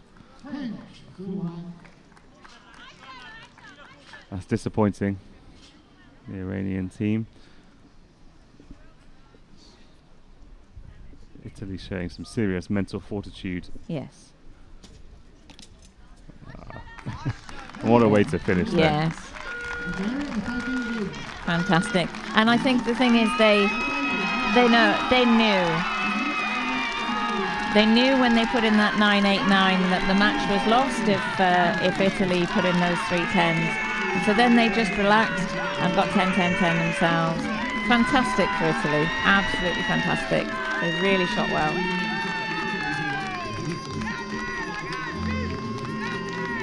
Italy cheering. They started trailing. At half-time they were 3 points down on Iran, but in the back half Italy found the middle off the back of Simonelli staying strong with his 10s and Cancelli overcoming a difficult start to this gold medal match in Beijing, winning gold, winning a world champion title in the compound men open team event, 226 points to 225 in this Beijing arena.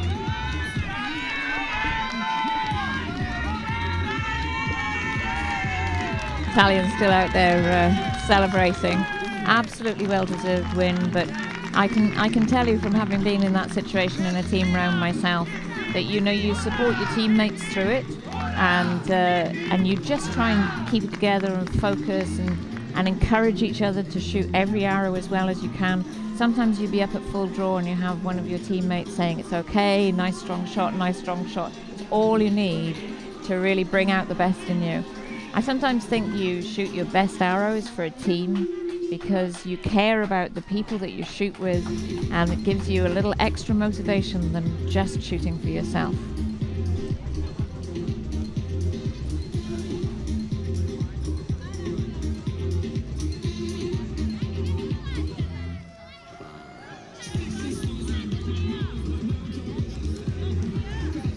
So with the team events finished, we're now on to the mixed team bronze and gold medal matches.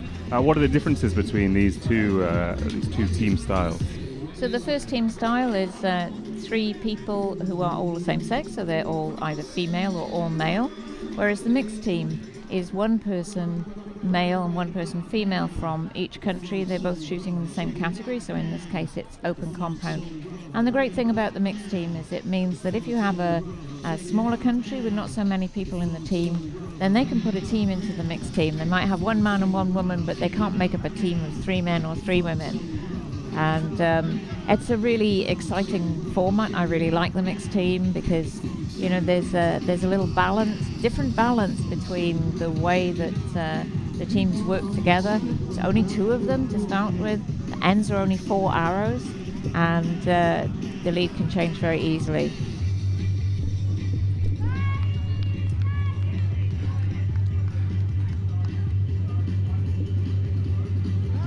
Mixed team was introduced nearly 10 years ago now as a third style for those very reasons, to give an opportunity for some of the nations without those 3 archers for a team to compete in more events.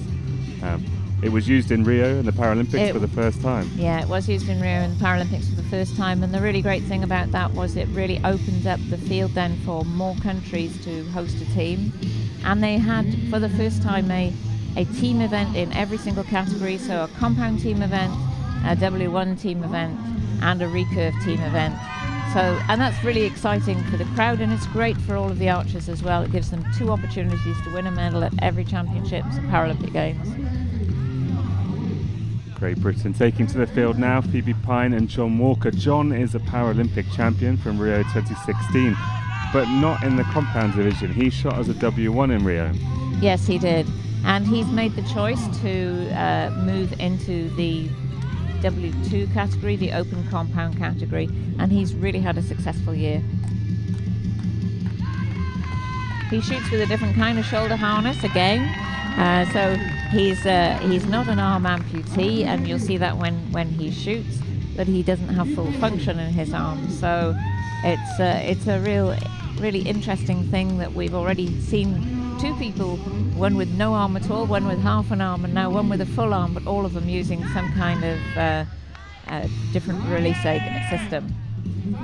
Alberto Simonelli back out straight away after shooting 7 of his 8 arrows in the team final and winning a team gold medal here at the World Championships. 7 of those 8 arrows into the 10 ring. Sati and Simonelli have shot together numerous times before. Yes. Yeah, so they're an experienced partnership, although it's difficult for Simonelli to get, you know, so elated to win the gold medal and then to come out here to calm down again and shoot again. Sati was a wheelchair basketball player before she switched to archery. We find that with a lot of Paralympic sports, that people will move from sport to sport. That's a good start from Phoebe.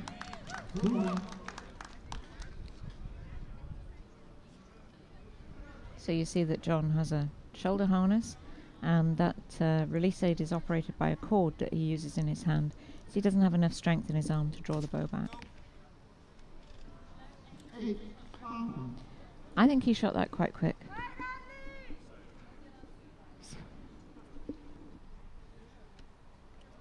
Obviously, with a release aid in your hand, you're trying to get the feeling of a surprise shot where it goes off. Yes. But when you've got a trigger that you push, it's much easier to make that snap decision when it's not on the middle. Yes, although in his case he actually has something like a ring that fits over his hand, so he just keeps pulling downwards. So he gets a surprise shot too. In fact, I think the first one might well have been quite a surprise. 2 awesome 10s from Sati and Simonelli. Simonelli now 9 10s in a row. 8 10s in a row, sorry, through the last 2 matches.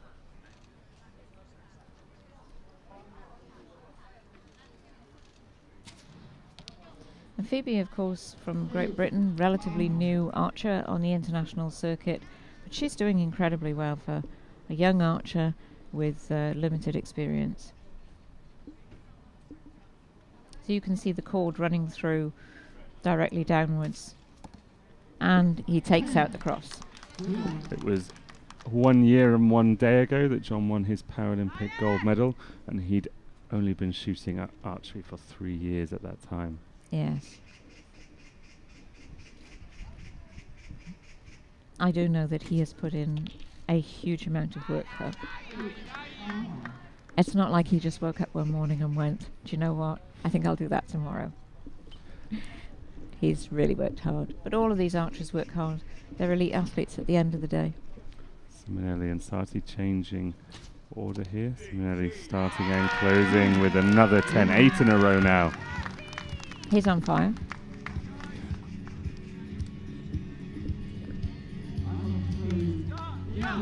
And these two are really communicating with one another. Yes.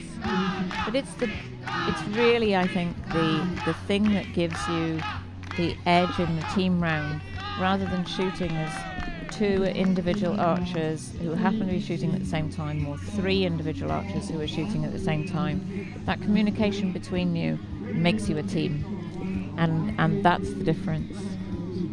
We just saw Judge Ahmed Kora talking to the Italian team there. He was just asking them to be a bit more obvious with their signals between the 2 of them.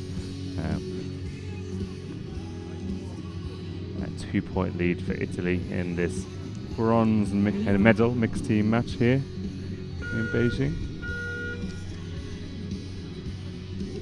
So Great Britain will shoot first again. They were the 13th seeds after qualification, so upset Slovakia, beat China before losing to Iran in the semi-finals.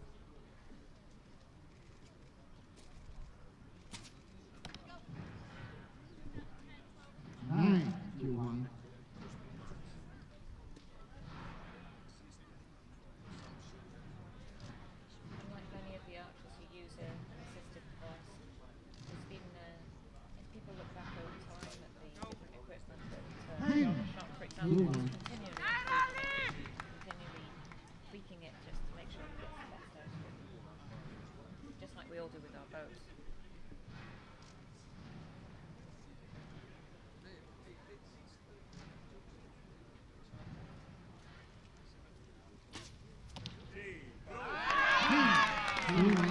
That's a 10th straight 10.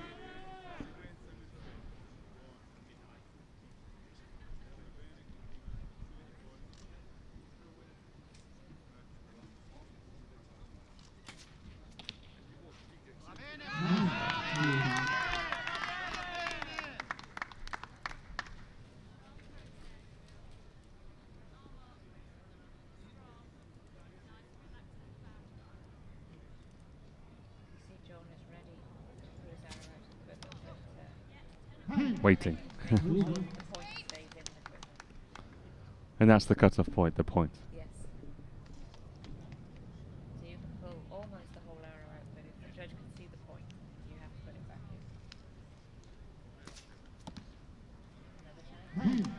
in. Yeah. Early 8 from him, being wiped away by 3 consecutive 10s. Sarti now. Second 9 in this end. Simonelli needs another 10. It will be his 11th straight through the last 2 matches if they want to keep an advantage in Camp Italy.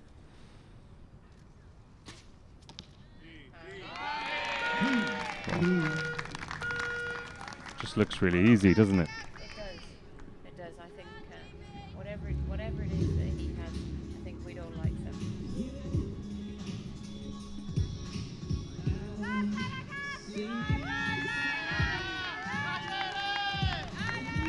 Halfway through this mixed team match, so 16 arrows in total, shot in 4 ends of 4 arrows, 2 arrows each.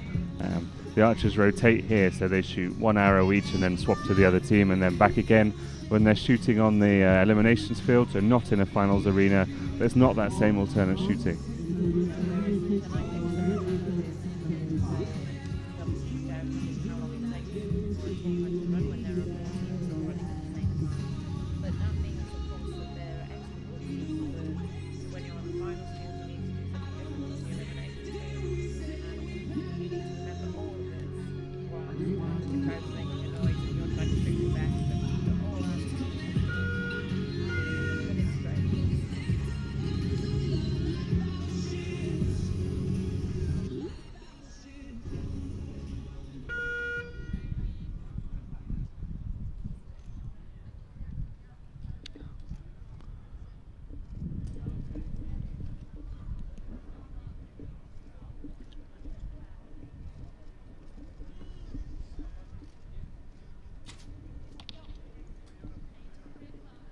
It's an 8 from Phoebe. I should be disappointed with that.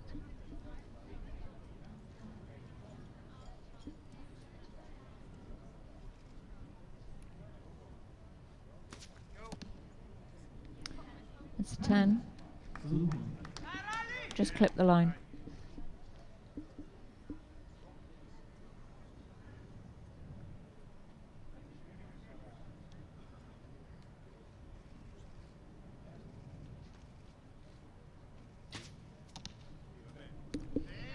So 9 from Simonelli, his first in 12 arrows through 2 matches.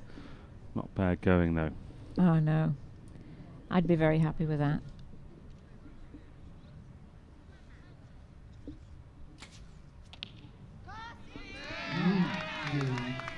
Number 9, that's the 4th consecutive arrow out of the middle for Eleonora Sarti, the individual world champion from Donaueschingen 2015.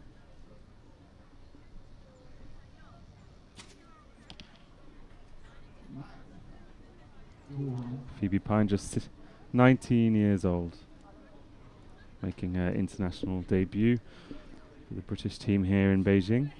I think she's been only shooting 2 or 3 years. Another 10 for John Walker. That's 5 in a row. He's got his sights set.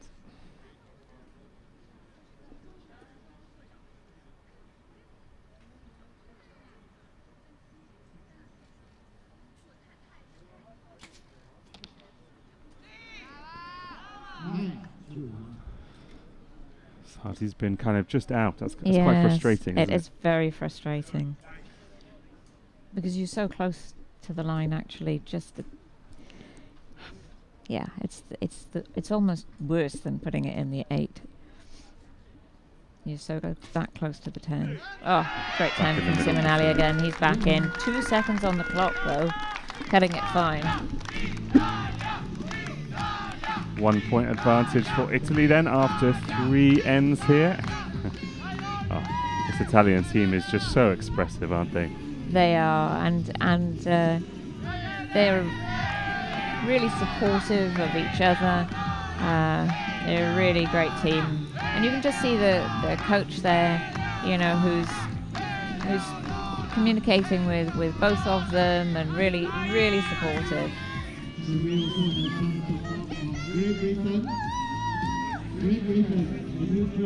I think off the field as well, you often see them together. So I think there's a lot of friendships in the Italian team. 4 hours remaining, 1 end in this bronze medal match at the Beijing 2017 World Archery Para Championships here on the outskirts of the city that hosted the Paralympic and Olympic Games in 2008. Talking of that, one of the medalists from then, John Stubbs, is in the British team. Is it a surprise to see John Walker out there in this mixed team rather than John? I think John has had an injury this year and he's been working through it. So it all comes down to who's scored the highest score, and that's the way the teams are selected. So the team manager always wants to put the person that they think is on form out on the field. So I think we have John Kavanagh here, who won a silver medal in Beijing in 2008. So it's a return to Beijing for him as well. And but most of the team that Britain have brought didn't come over to Beijing at that time.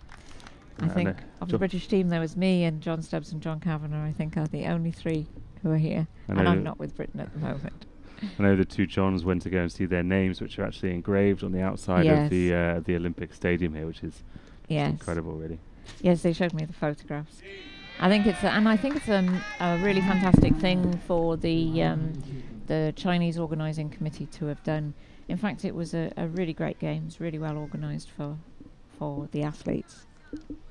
So Italy, who have had a lead all the way through this match, needing a 10 from Sati. That was it to stay level now with Britain, who started with 2 10s in this 4th and final end. Simonelli's arrow has been called a star though in the 9, so we could come down to a judge's call.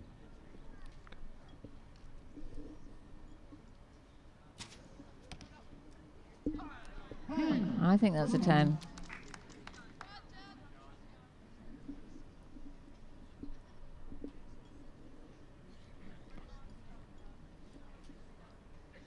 What can John Walker do? 10. That's definitely another a 10. 10. Perfect 40 to finish from Italy. From Great Britain, sorry. Great Britain. Italy now needing more of the same to stay alive.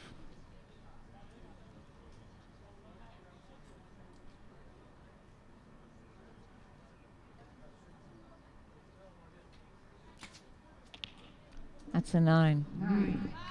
So a 10 here from Simonelli will send it to the judges' call. Anything less than Great Britain will take bronze.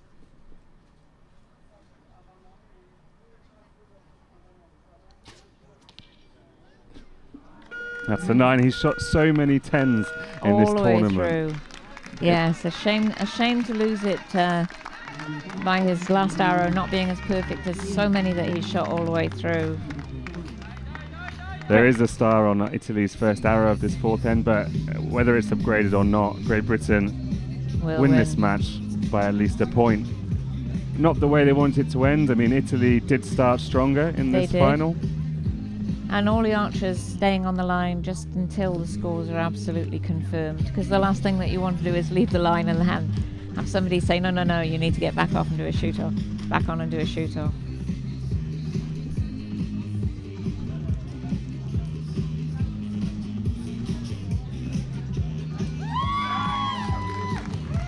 That's been confirmed.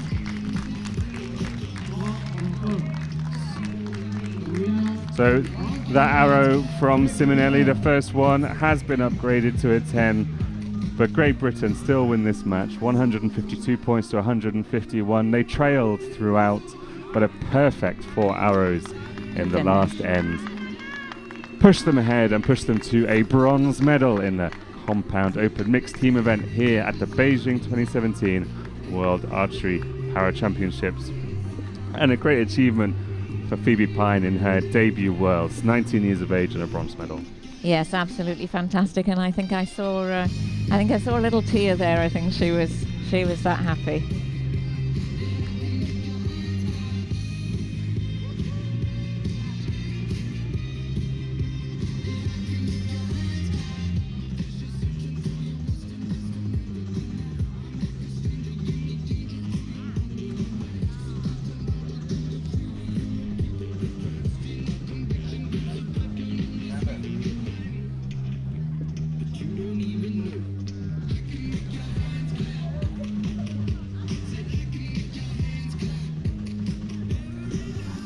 I think the breeze is picking up just a bit out there. You can see the windsock moving now.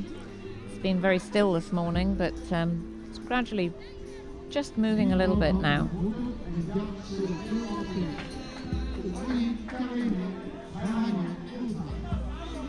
And the flags down at the side of the field are also showing, as well as that windsock, that the breeze is getting a little bit stronger, although I don't think it's going to bother the compound archers very much.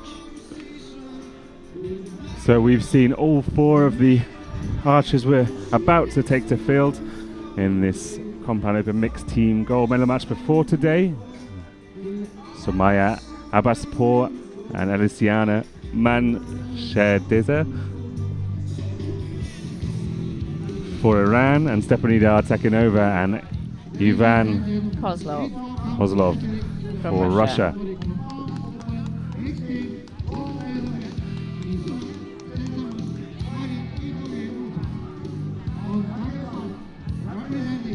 So this is Iran shooting on target number 1, the top-ranked mixed team.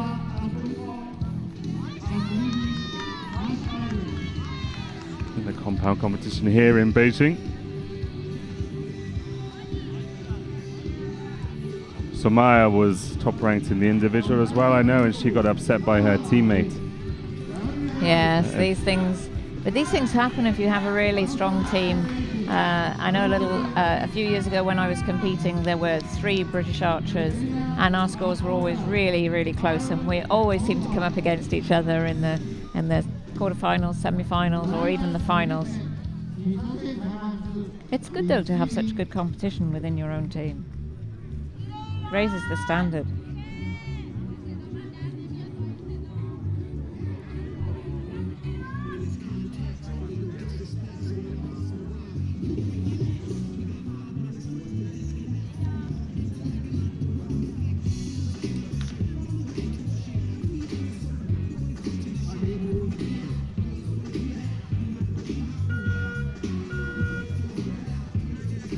So the same format for this mixed team gold medal match here in Beijing. It'll be 16 arrows in 4 ends of 4.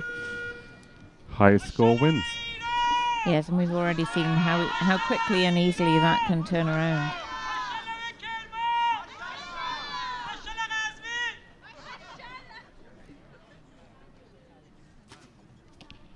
Well, that's the way to start. Artekinova starting us off with a 10 over on the Russian side of the line.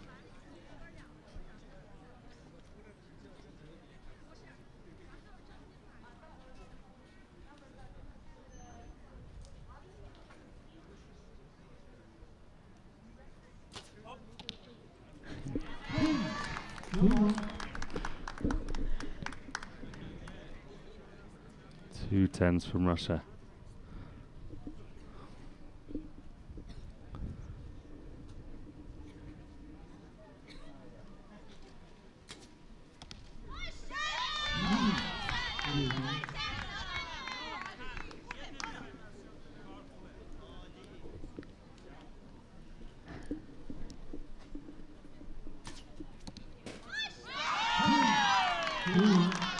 Two arrows each, Russia with a 1-point advantage. I know Artekanova has shot some of the World Cup circuit as well, I believe. Yes, yes, she has. Again, very, very experienced and incredibly successful archer. Still only 28 years of age. Bronze medal, of course, in London 2012. And winner of the compound women's team in the World Championships 2 years ago.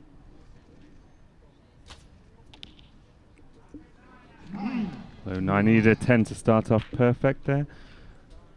Didn't quite get it. 39 points for Russia from their first 4 arrows.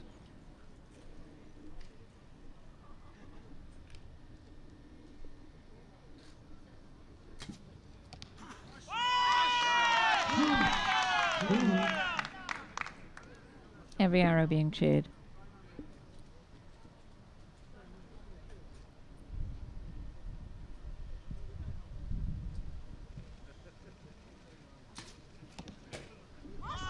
It's a solid 9. 1 point difference.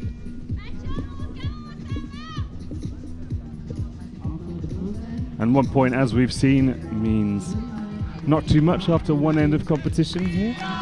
No, definitely not. You can't afford to say that you've won now. Another 3 ends to go. So Iran, who were the top seeds, they beat Ukraine, Brazil and Great Britain to find themselves in this gold medal match. Russia, meanwhile, 3rd seeded. Overall, Japan, France and Italy fell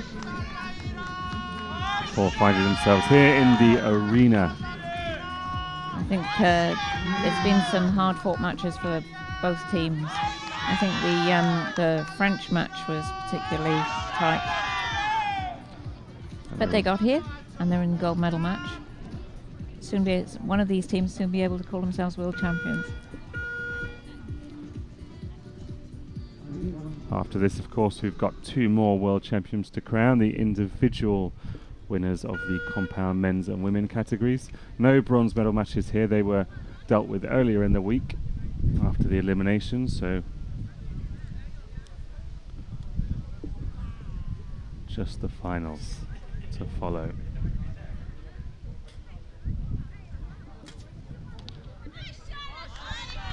I should be really disappointed with that. Yeah, that looks out, so now we're going to disagree on this one. I thought it might look in.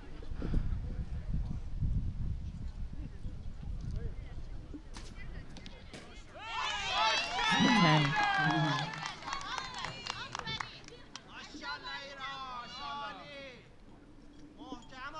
Might help Russia increase their lead, though.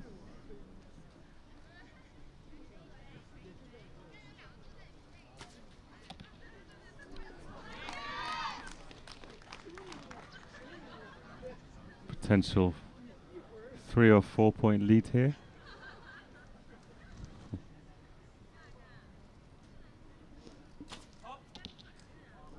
And a 10. And he shoots 52 pounds, and he's just drawing it with one arm.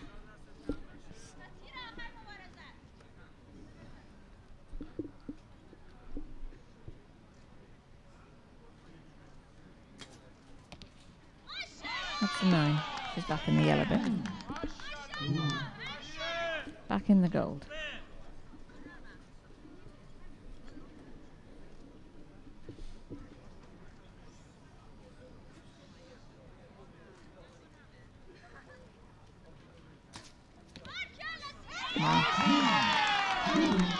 Two beautiful arrows. Malasina there.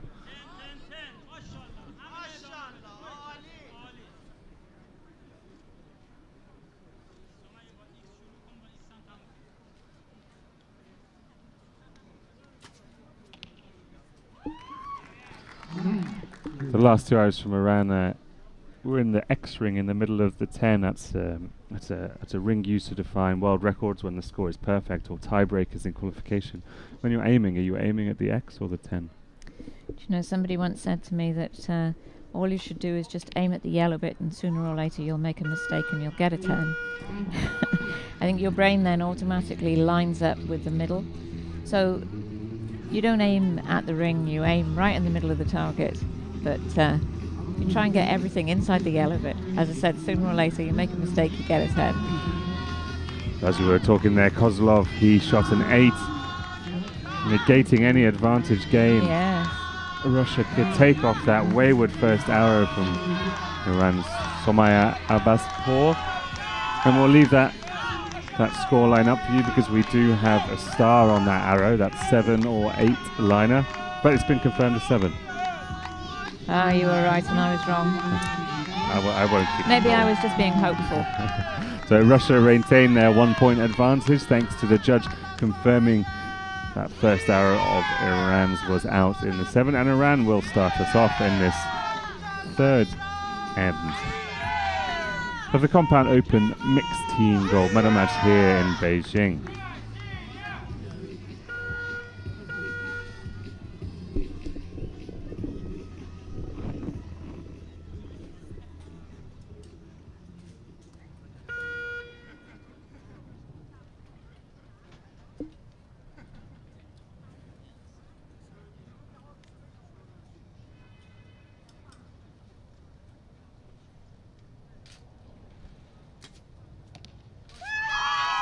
Great turn. I think she just looked like she really committed to that shot.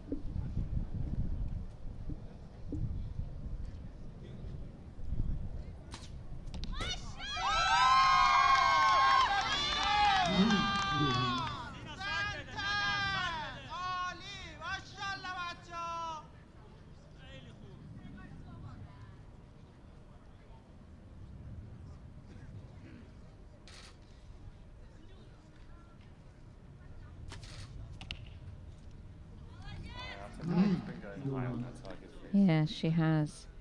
I don't know whether it's just a little bit of stress that's creeping into her shot, or whether actually she needs to adjust her sight a little. Things are often different between the practice field and the finals field. A little bit of a breeze can make a difference, even if it's just that you're a little bit aware of it, rather than it actually affecting the arrow.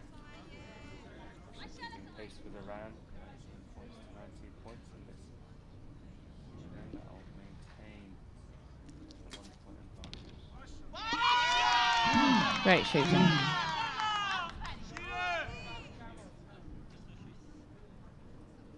kind of match play is really about strength ratio. 1 point in the last end means a lot more than 1 point. Yes. And it's about trying to be as consistent as you can be, preferably consistent within the 10. But it's about that consistency and making sure the last shot that you shoot is as good as the first.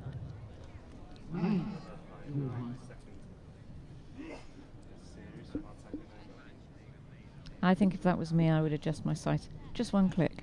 She's taking longer than she was in the first 2. Yes. So about 17 seconds out to 21, 22.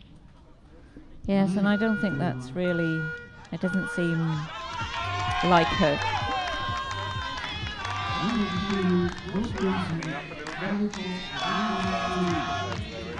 Salvo of 39. Level at 130 Iran and Canada. Iran and Russia.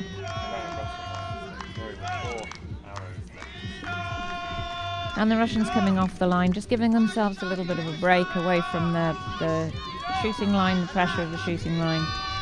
Walk back off the line, relax, take a deep breath, prepare themselves for the last 4 arrows. Because with the scores all level, that's all it is just a 4-arrow match.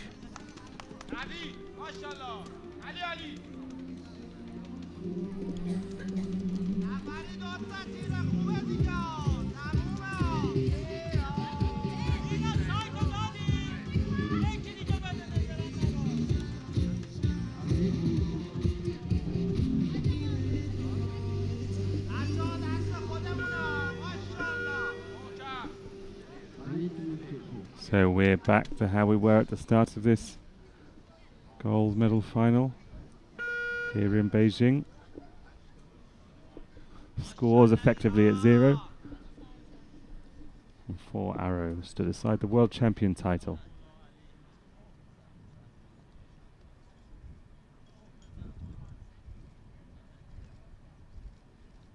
She wants to be sure of this. And she is.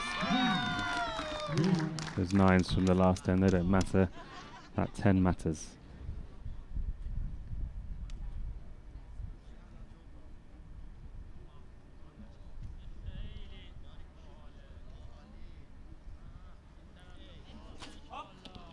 And a 10. Well done, Russia.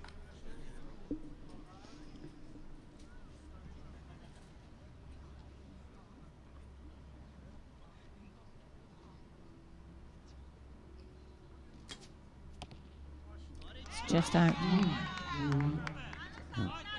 Trailing by 1 at least.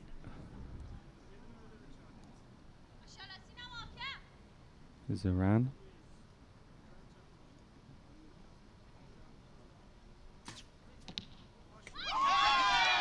Trailing by 1, but 2 arrows to go. 2 10s here will seal the title for Russia. Anything less will give Iran a chance.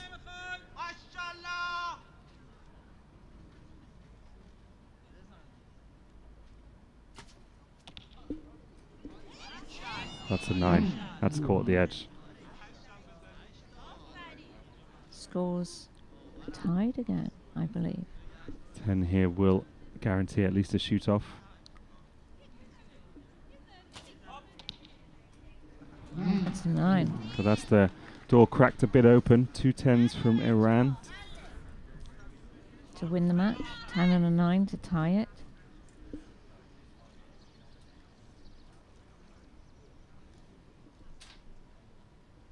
That's tense for the archers. That's a 9. So a 10 now needed. Alicina To tie the match. to tie the match and send it to a tiebreaker.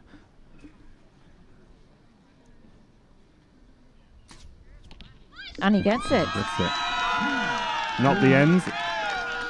Both teams with 7 seconds left on the clock. All 4 archers trying to make absolutely sure of shooting their very best arrows for that. And we've ended up in a tie break. So now what will happen is both teams will come to the line and shoot 1 arrow per archer. Alternately, 1-1, 1-1. The total score, the highest total score of those 2 arrows wins the match. If they're tied, it'll be the arrow closest to the middle. So we're down from 16 arrows. We had 4 arrows in the last end to see who won it. Now we're down to 2 arrows. Yes. Wow. So Russia did start stronger in this match, but let Iran get back into it. I mean, there was never much of a lead, was there? No, I mean, they had a single point lead, which they managed to maintain for just the first 2 ends, and then Iran made back that 1 point, and here we are in a tie-break situation. I always like tie-break situations. It's fun being part of them as well as watching them. They get a fresh target face, of course. And instead of having the 2 target faces, we'll just have the 1. So your aiming point changes a little bit. Just a little bit, yes. How much difference will that make?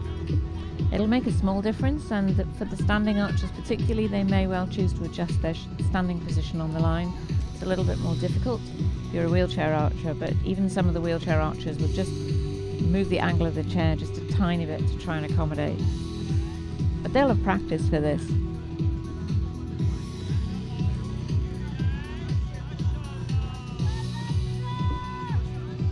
And of course they put a fresh target face up as well, because of all the arrow holes in the existing face wouldn't be so clear if they have to measure. Or choose on a tiebreaker on a line cutter. Yes.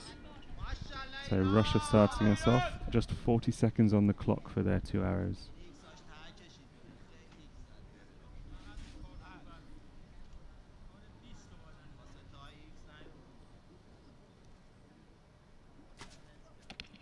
Wow. Wow. Under pressure, shoots a 10. Absolute marker as well. Yeah. Given her partner something to aim at. And a strong contender for closest to the middle if it should come to that. Yes. That's an 8. So a 9 here to secure a world champion title for Russia.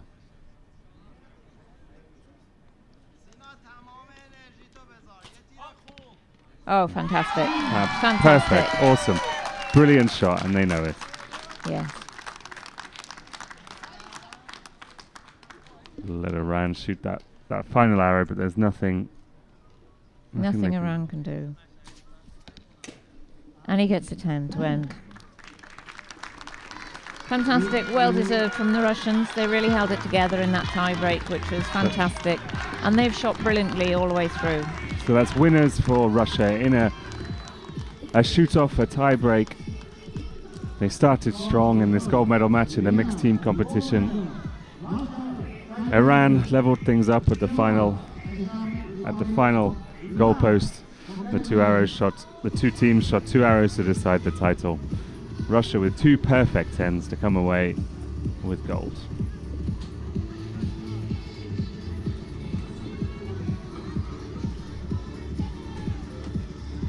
And it's those 2 10s that really decide, you know, the world's best from all the rest. Yes, yes, because it's those tie-break arrows, those single arrows that you have to shoot that really define you as an archer, that you can perform under that pressure. And you know, this is the biggest stage in the world, the World Championships. You've, as I said, you've got the crowd watching you, but it's about how you actually still maintain your focus. And archery is a precision sport that's all about focus, and so it's really about maintaining that through the pressure situations. So with all the team competitions done, we're now going to move on to the Compound Women's Open. With just the gold medal matches to decide, bronze is already complete.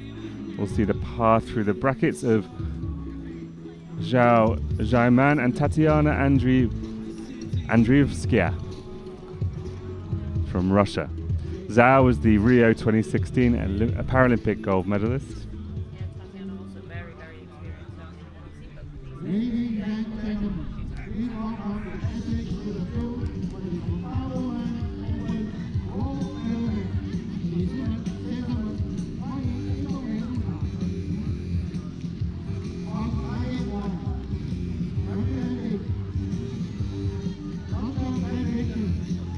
Tatiana, the 4th ranked archer here in Beijing and the 14th ranked archer in the world. 680 in qualification,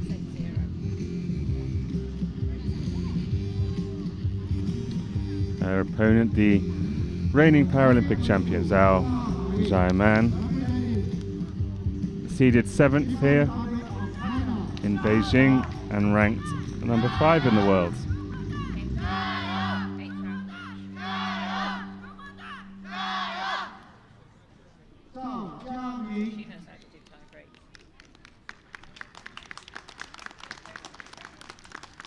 The line judge for this match, 体测线裁判是来南宁。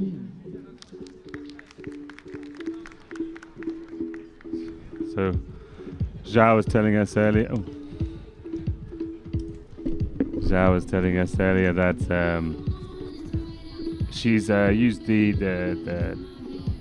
fame she got in her local town from the Paralympic wins to be elected as the people's representative in her region, and she's really trying to do a lot for para sport in the area, which I think that's fantastic. And there are a lot of athletes who, you know, I know myself and a lot of the British team, but also athletes across the world who go into schools and organisations and just talk about para sport, take their medals. Children always like to see medals, and it's about inspiring.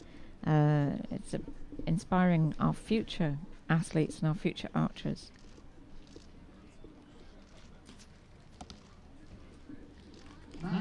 Nine from Tatiana to open. Paralympic champion Zhao, who speaks perfect English. Yes, and is a lovely lady. Wow, what a way to start. A lovely 10.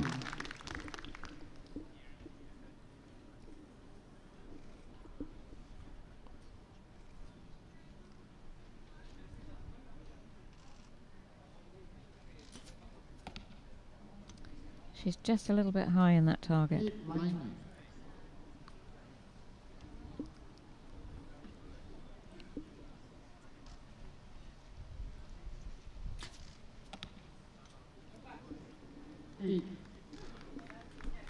How much difference did the shooting end does an 8 at the target end require? What kind of variation? The smallest, really the smallest. The fact of the matter is, with a compound bow, the arrow leaves the bow very, very quickly, and you know, you can imagine 50 meters away that the arrow is traveling, and a 1 millimeter variation at this end can be, you know, a 10 to a 9. So all you need is a little twitch on your release, or not holding your bow in quite the same way, and it can have a big, big effect. So a star on Tatiana's first arrow. Put that score back up. Your second arrow, my mistake. Either a 1 or 2 point advantage for the Russian athlete.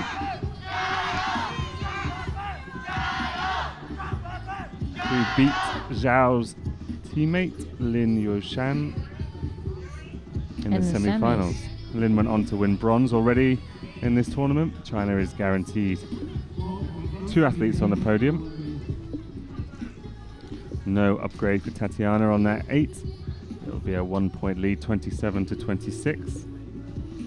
Going into the second end. So how does this competition work, the individual final? The individual final is also based on a cumulative score. Each end consists of 3 arrows. So 3 arrows over 5 ends. Exactly the same as the team round, in that it's the person with the biggest score who wins, and if there's a tie, then it's a single arrow. They have a countdown timer, just the same. It's 20 seconds per arrow, which really doesn't sound very much sometimes.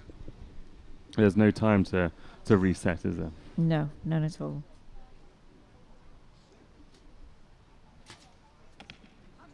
It's a great shot. And some archers are very quick shooters, but some take longer, and then it puts them under pressure. That first arrow of Zhao's went in the same hole as their first in the first end, and only took 10 seconds to go off. Tatiana keeping pace.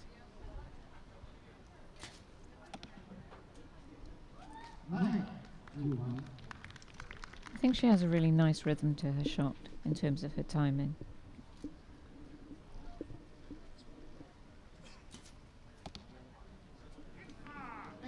We'll level things up. It's fast. It's fast compared to the other archers we've seen out here. Well, there's nobody to communicate with them, and when the one archer has stopped, the countdown clock immediately starts for the second archer. So there is no waiting in between shots.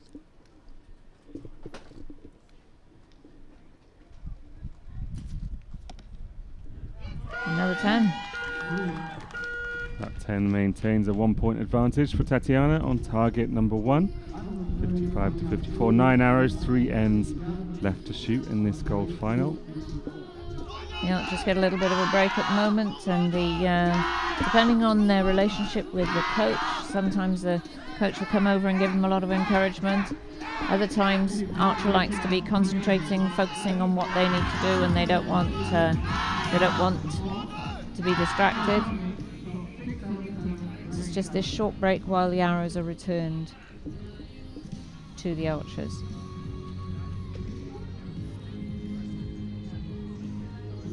Volunteers do a great job running backwards and forwards with arrows.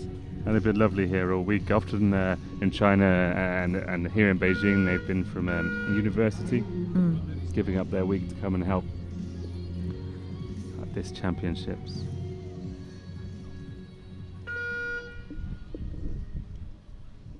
Zhao starting us off as the trailing archer in N3.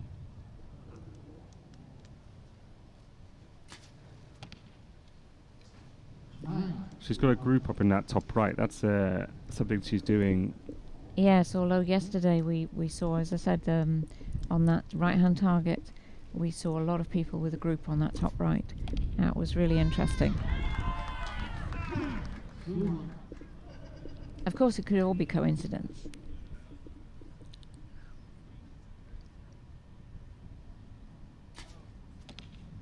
But she's back in the 10.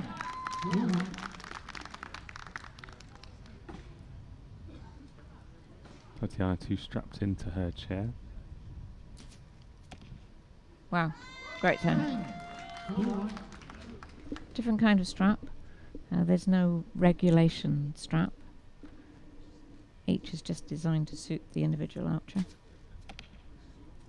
And another 10. Best end so far from Zhao Shaiman. Although there is a limit on how wide the strap can be and where it has to be located. And 3 10s. It's been called as a 9-star by our spotter. We'll Oh, gosh. give it a minute Yes. and see if it's upgraded. It does look like a 10 from here, and it will be Tatiana's best score, 3-arrow score of this final 2. So she'll maintain either her 1-point advantage or expand it to 2. Judge is having a very good look at that one with a magnifying glass. He's called it.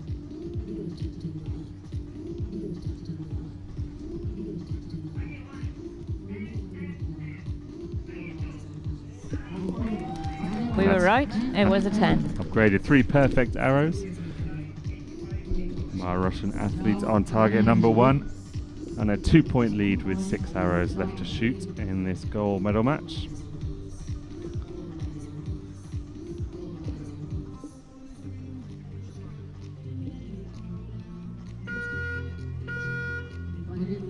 Neither of these women have won the world title before, but Zhao is the arguable favourite as the reigning Paralympic champion, trailing by 2 points, and shooting first in end number 4. Starts with a 9.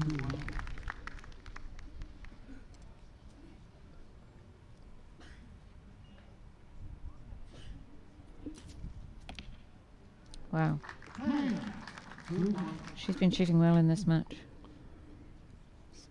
5 consecutive 10s from Tatiana. Once she's zeroed in on that 10.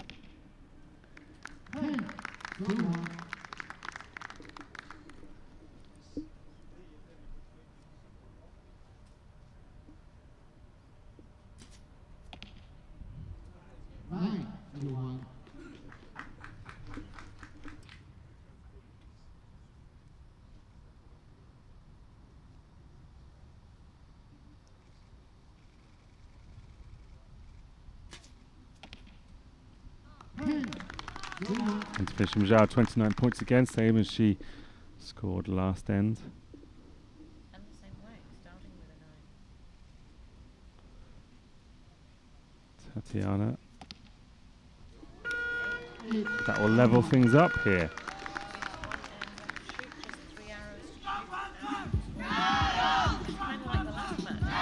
So she was 2 points up arriving in this 4th end, and then an 8 with that last arrow. That just let Zhao back in.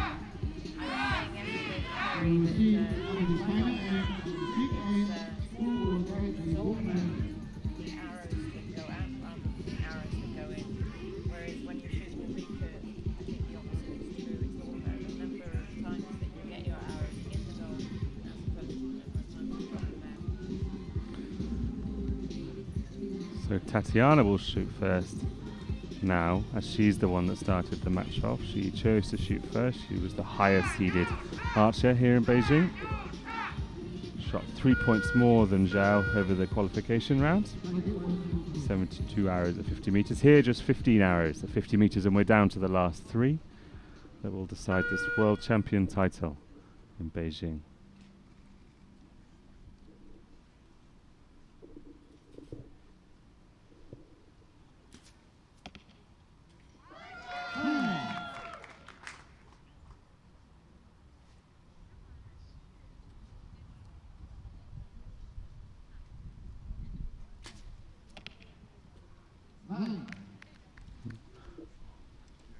One-point advantage for Tatiana.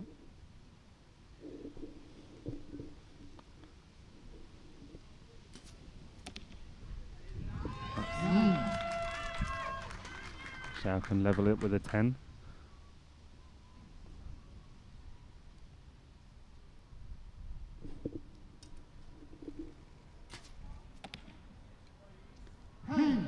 All level. 1 arrow left. 1 arrow to decide the world title.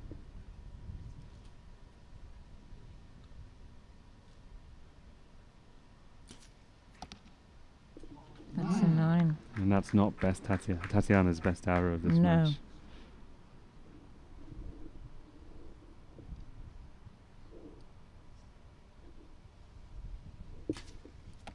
That's a 10. That's a 10. Paralympic champion Zhao Zhaiman with the 10 when she needed it.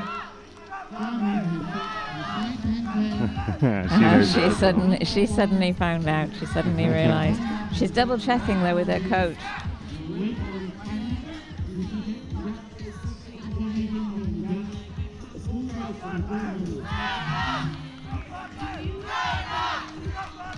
Both archers on the line, just checking. Now she knows.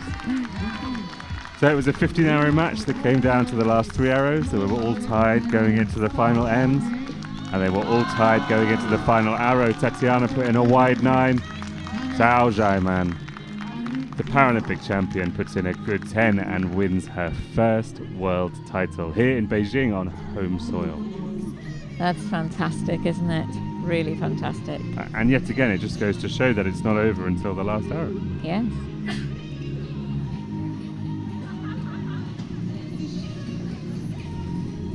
I think it's going to be a while before she stops smiling. A big wave to us in the commentary box on the way off the field.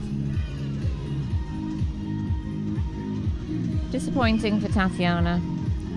But when she goes home and reflects and realises that she's got a world silver medal, I think she'll be really proud. So just 1 match left to go here on Sunday morning in Beijing and for these 2017 World Archery Para Championships. It's the gold medal of the compound men's open event, and we'll take a look at where we've come so far. Marcel Pavlik was the top seed, Alberto Simonelli the second, but neither of them will be shooting in this gold medal match. We've got third seed we've got third seed Andre Shelby. Sorry, it's because you just said Alberto Simonelli. Andre Shelby scores 6.95 in the ranking round, which is absolutely great. And Jingliang Ai from People's Republic of China, who was seeded 9th with 6.87, and he's actually fought his way through 5 rounds of competition to get here, beating Ben Thompson from the USA in the semi-finals. We saw Ben earlier in the team match. And he was the one that upset Marcel Pavlik, the top seed here.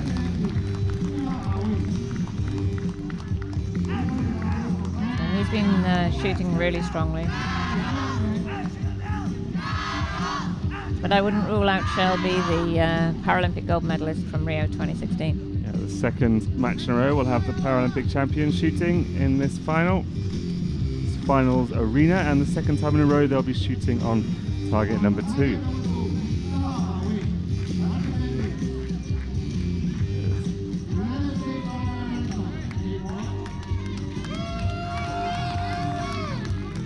Andre Shelby with a whole bleacher full of US support.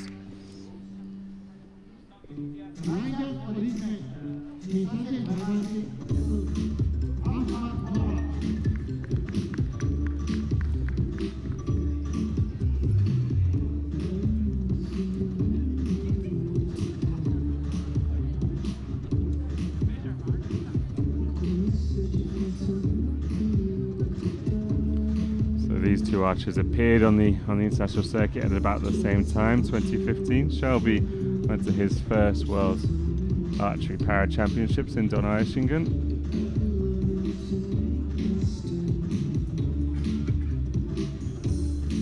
Came away with a team gold medal. He's got bronze here in Beijing already this morning, but won the Paralympic Games in Rio, and that was just awesome. That really was. Yes, it really was. It was a really great event.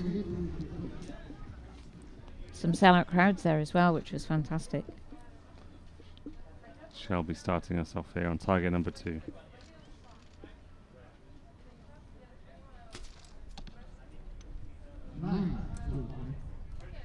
High 9. Got his line.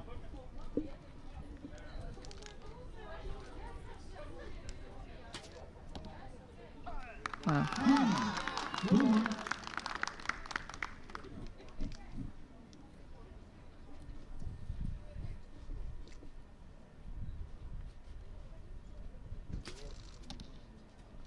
He's just a little spot high on that face, target face.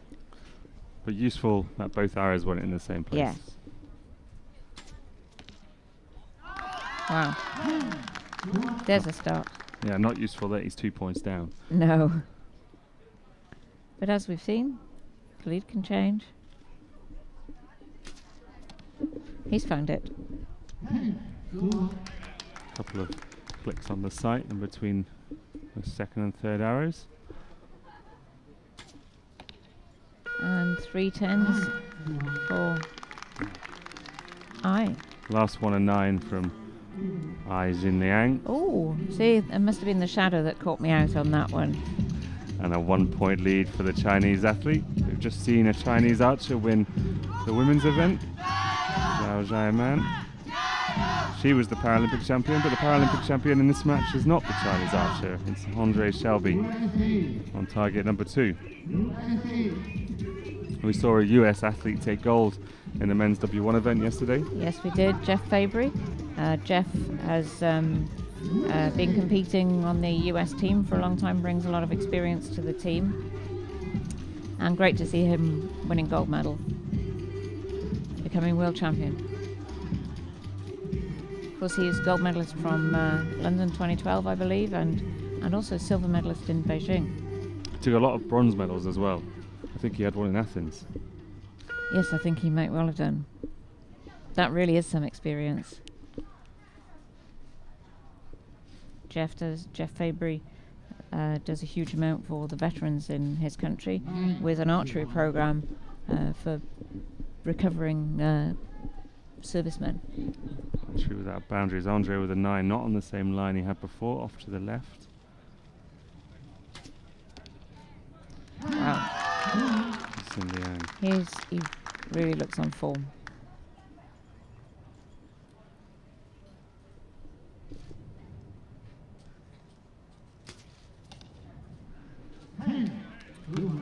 Better back for that group.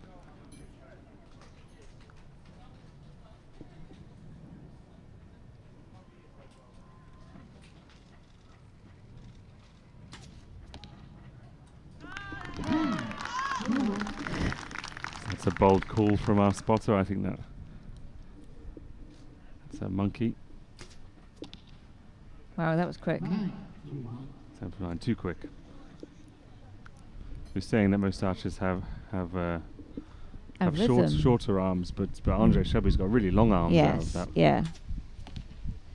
And that's because he can manage that weight. And some archers will brace their arms out really a long way.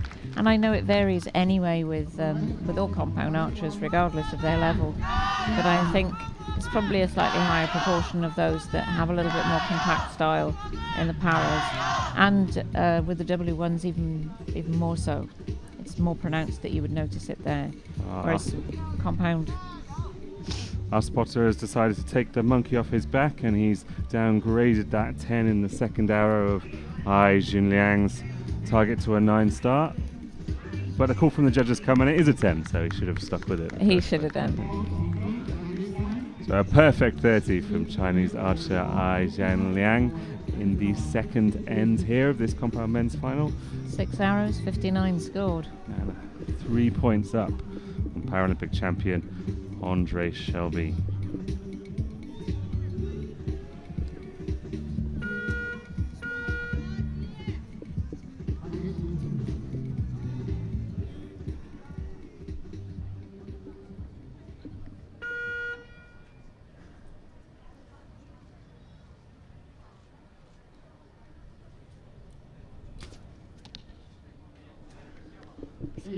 That's very uncharacteristic, I think is the word. It's just not like him at all. Another quick arrow, only 8 seconds off the clock when that one was finished.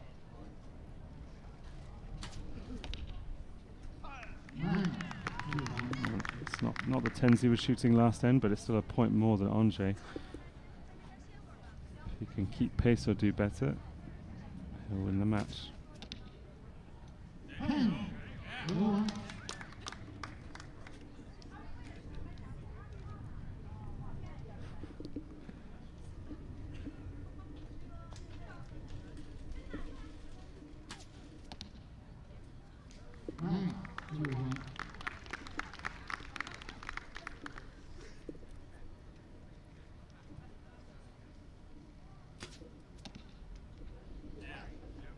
Number 9 to finish 27 points. I don't think he'll be at all happy with that. No, he's not going to cut into that lead, no. Young's.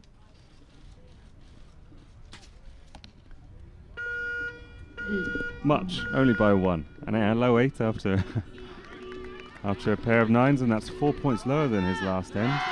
It is. That's one of those pressure moments where you think you're so far ahead that you just need to keep it together, but actually the pressure of being chased is quite tough sometimes. Sometimes what happens is you start thinking about the outcome of what's going to happen. You think maybe, well, now maybe I've won the match already, whereas you should still be thinking about shooting every single arrow and not worrying about the outcome. If you shoot every arrow perfectly, then nobody will ever beat you. So, Ai Jianliang shoots 29, 30, 26 ends for the first 3, 85 in total. Andre Shelby trailed on the first 2, took a point back on the third, 2 points down now. With 2 ends, that's 6 arrows left to shoot. Andre to start us off again in end 4.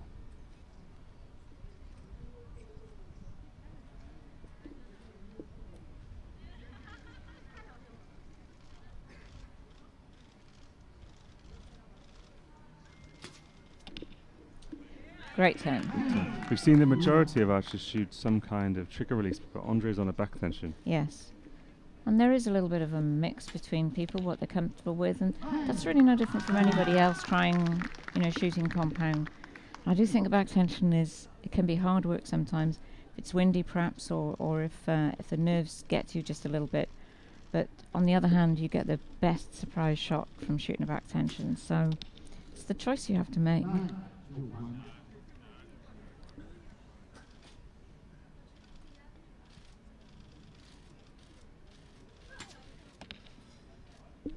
That's another 9.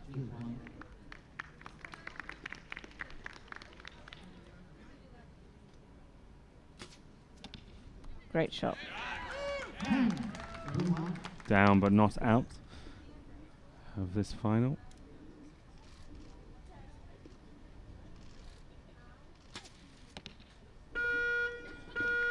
That's clipped the line, hasn't it? So, yeah, another point off Ai Jianliang's lead. Yeah, going into the last end.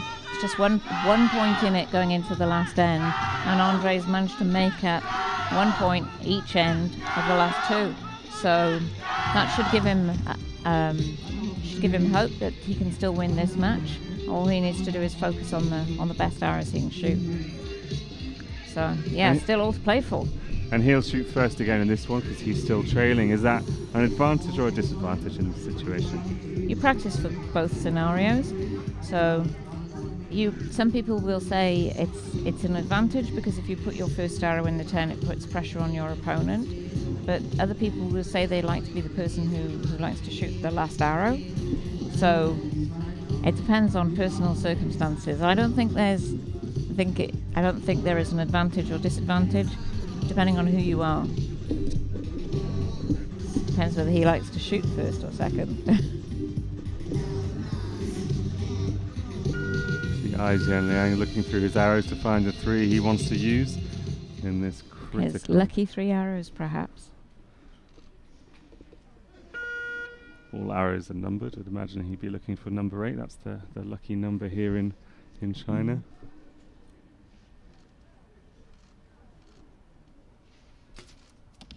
Oh, great shot. 10 to stay ahead.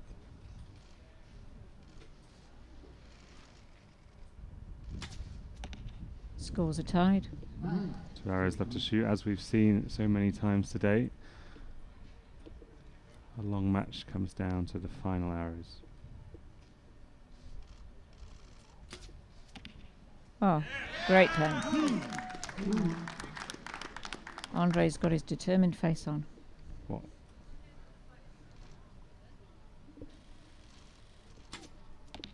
And a 10 from China. Wow. So we're into a shoot-off situation. One arrow will determine it. And after Oh. 2 beautiful 10s, he's left the door open. This is on Ai Jianliang, 10 to win. Which he gets. The advantage of shooting the last arrow and knowing that you just need to get a 10 to win. And Andre left the door open there with his line, didn't Yeah, he really did. But he didn't have his best match all the way through. I think he'll be disappointed with silver, but I think he can still be really proud of his achievement. As a Paralympic champion, does he come to this World Championships expecting to be the favourite, expecting to contest gold? No, absolutely not. I think sometimes you're under a little bit more pressure. People expect you to. The expectation comes from other people, and then you feel that extra pressure of trying to maintain your level.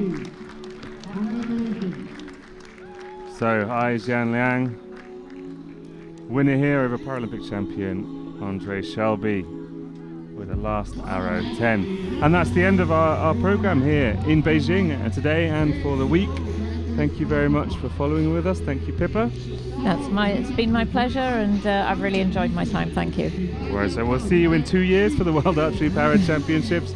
Next up, which is being held in the Netherlands. It's being held in the Netherlands the week before the World Archery Championships, so it's going to be 2 weeks solid of work for us and archery for you. Yeah, it's going to be great. Thanks for following along with us. Thank you. Bye.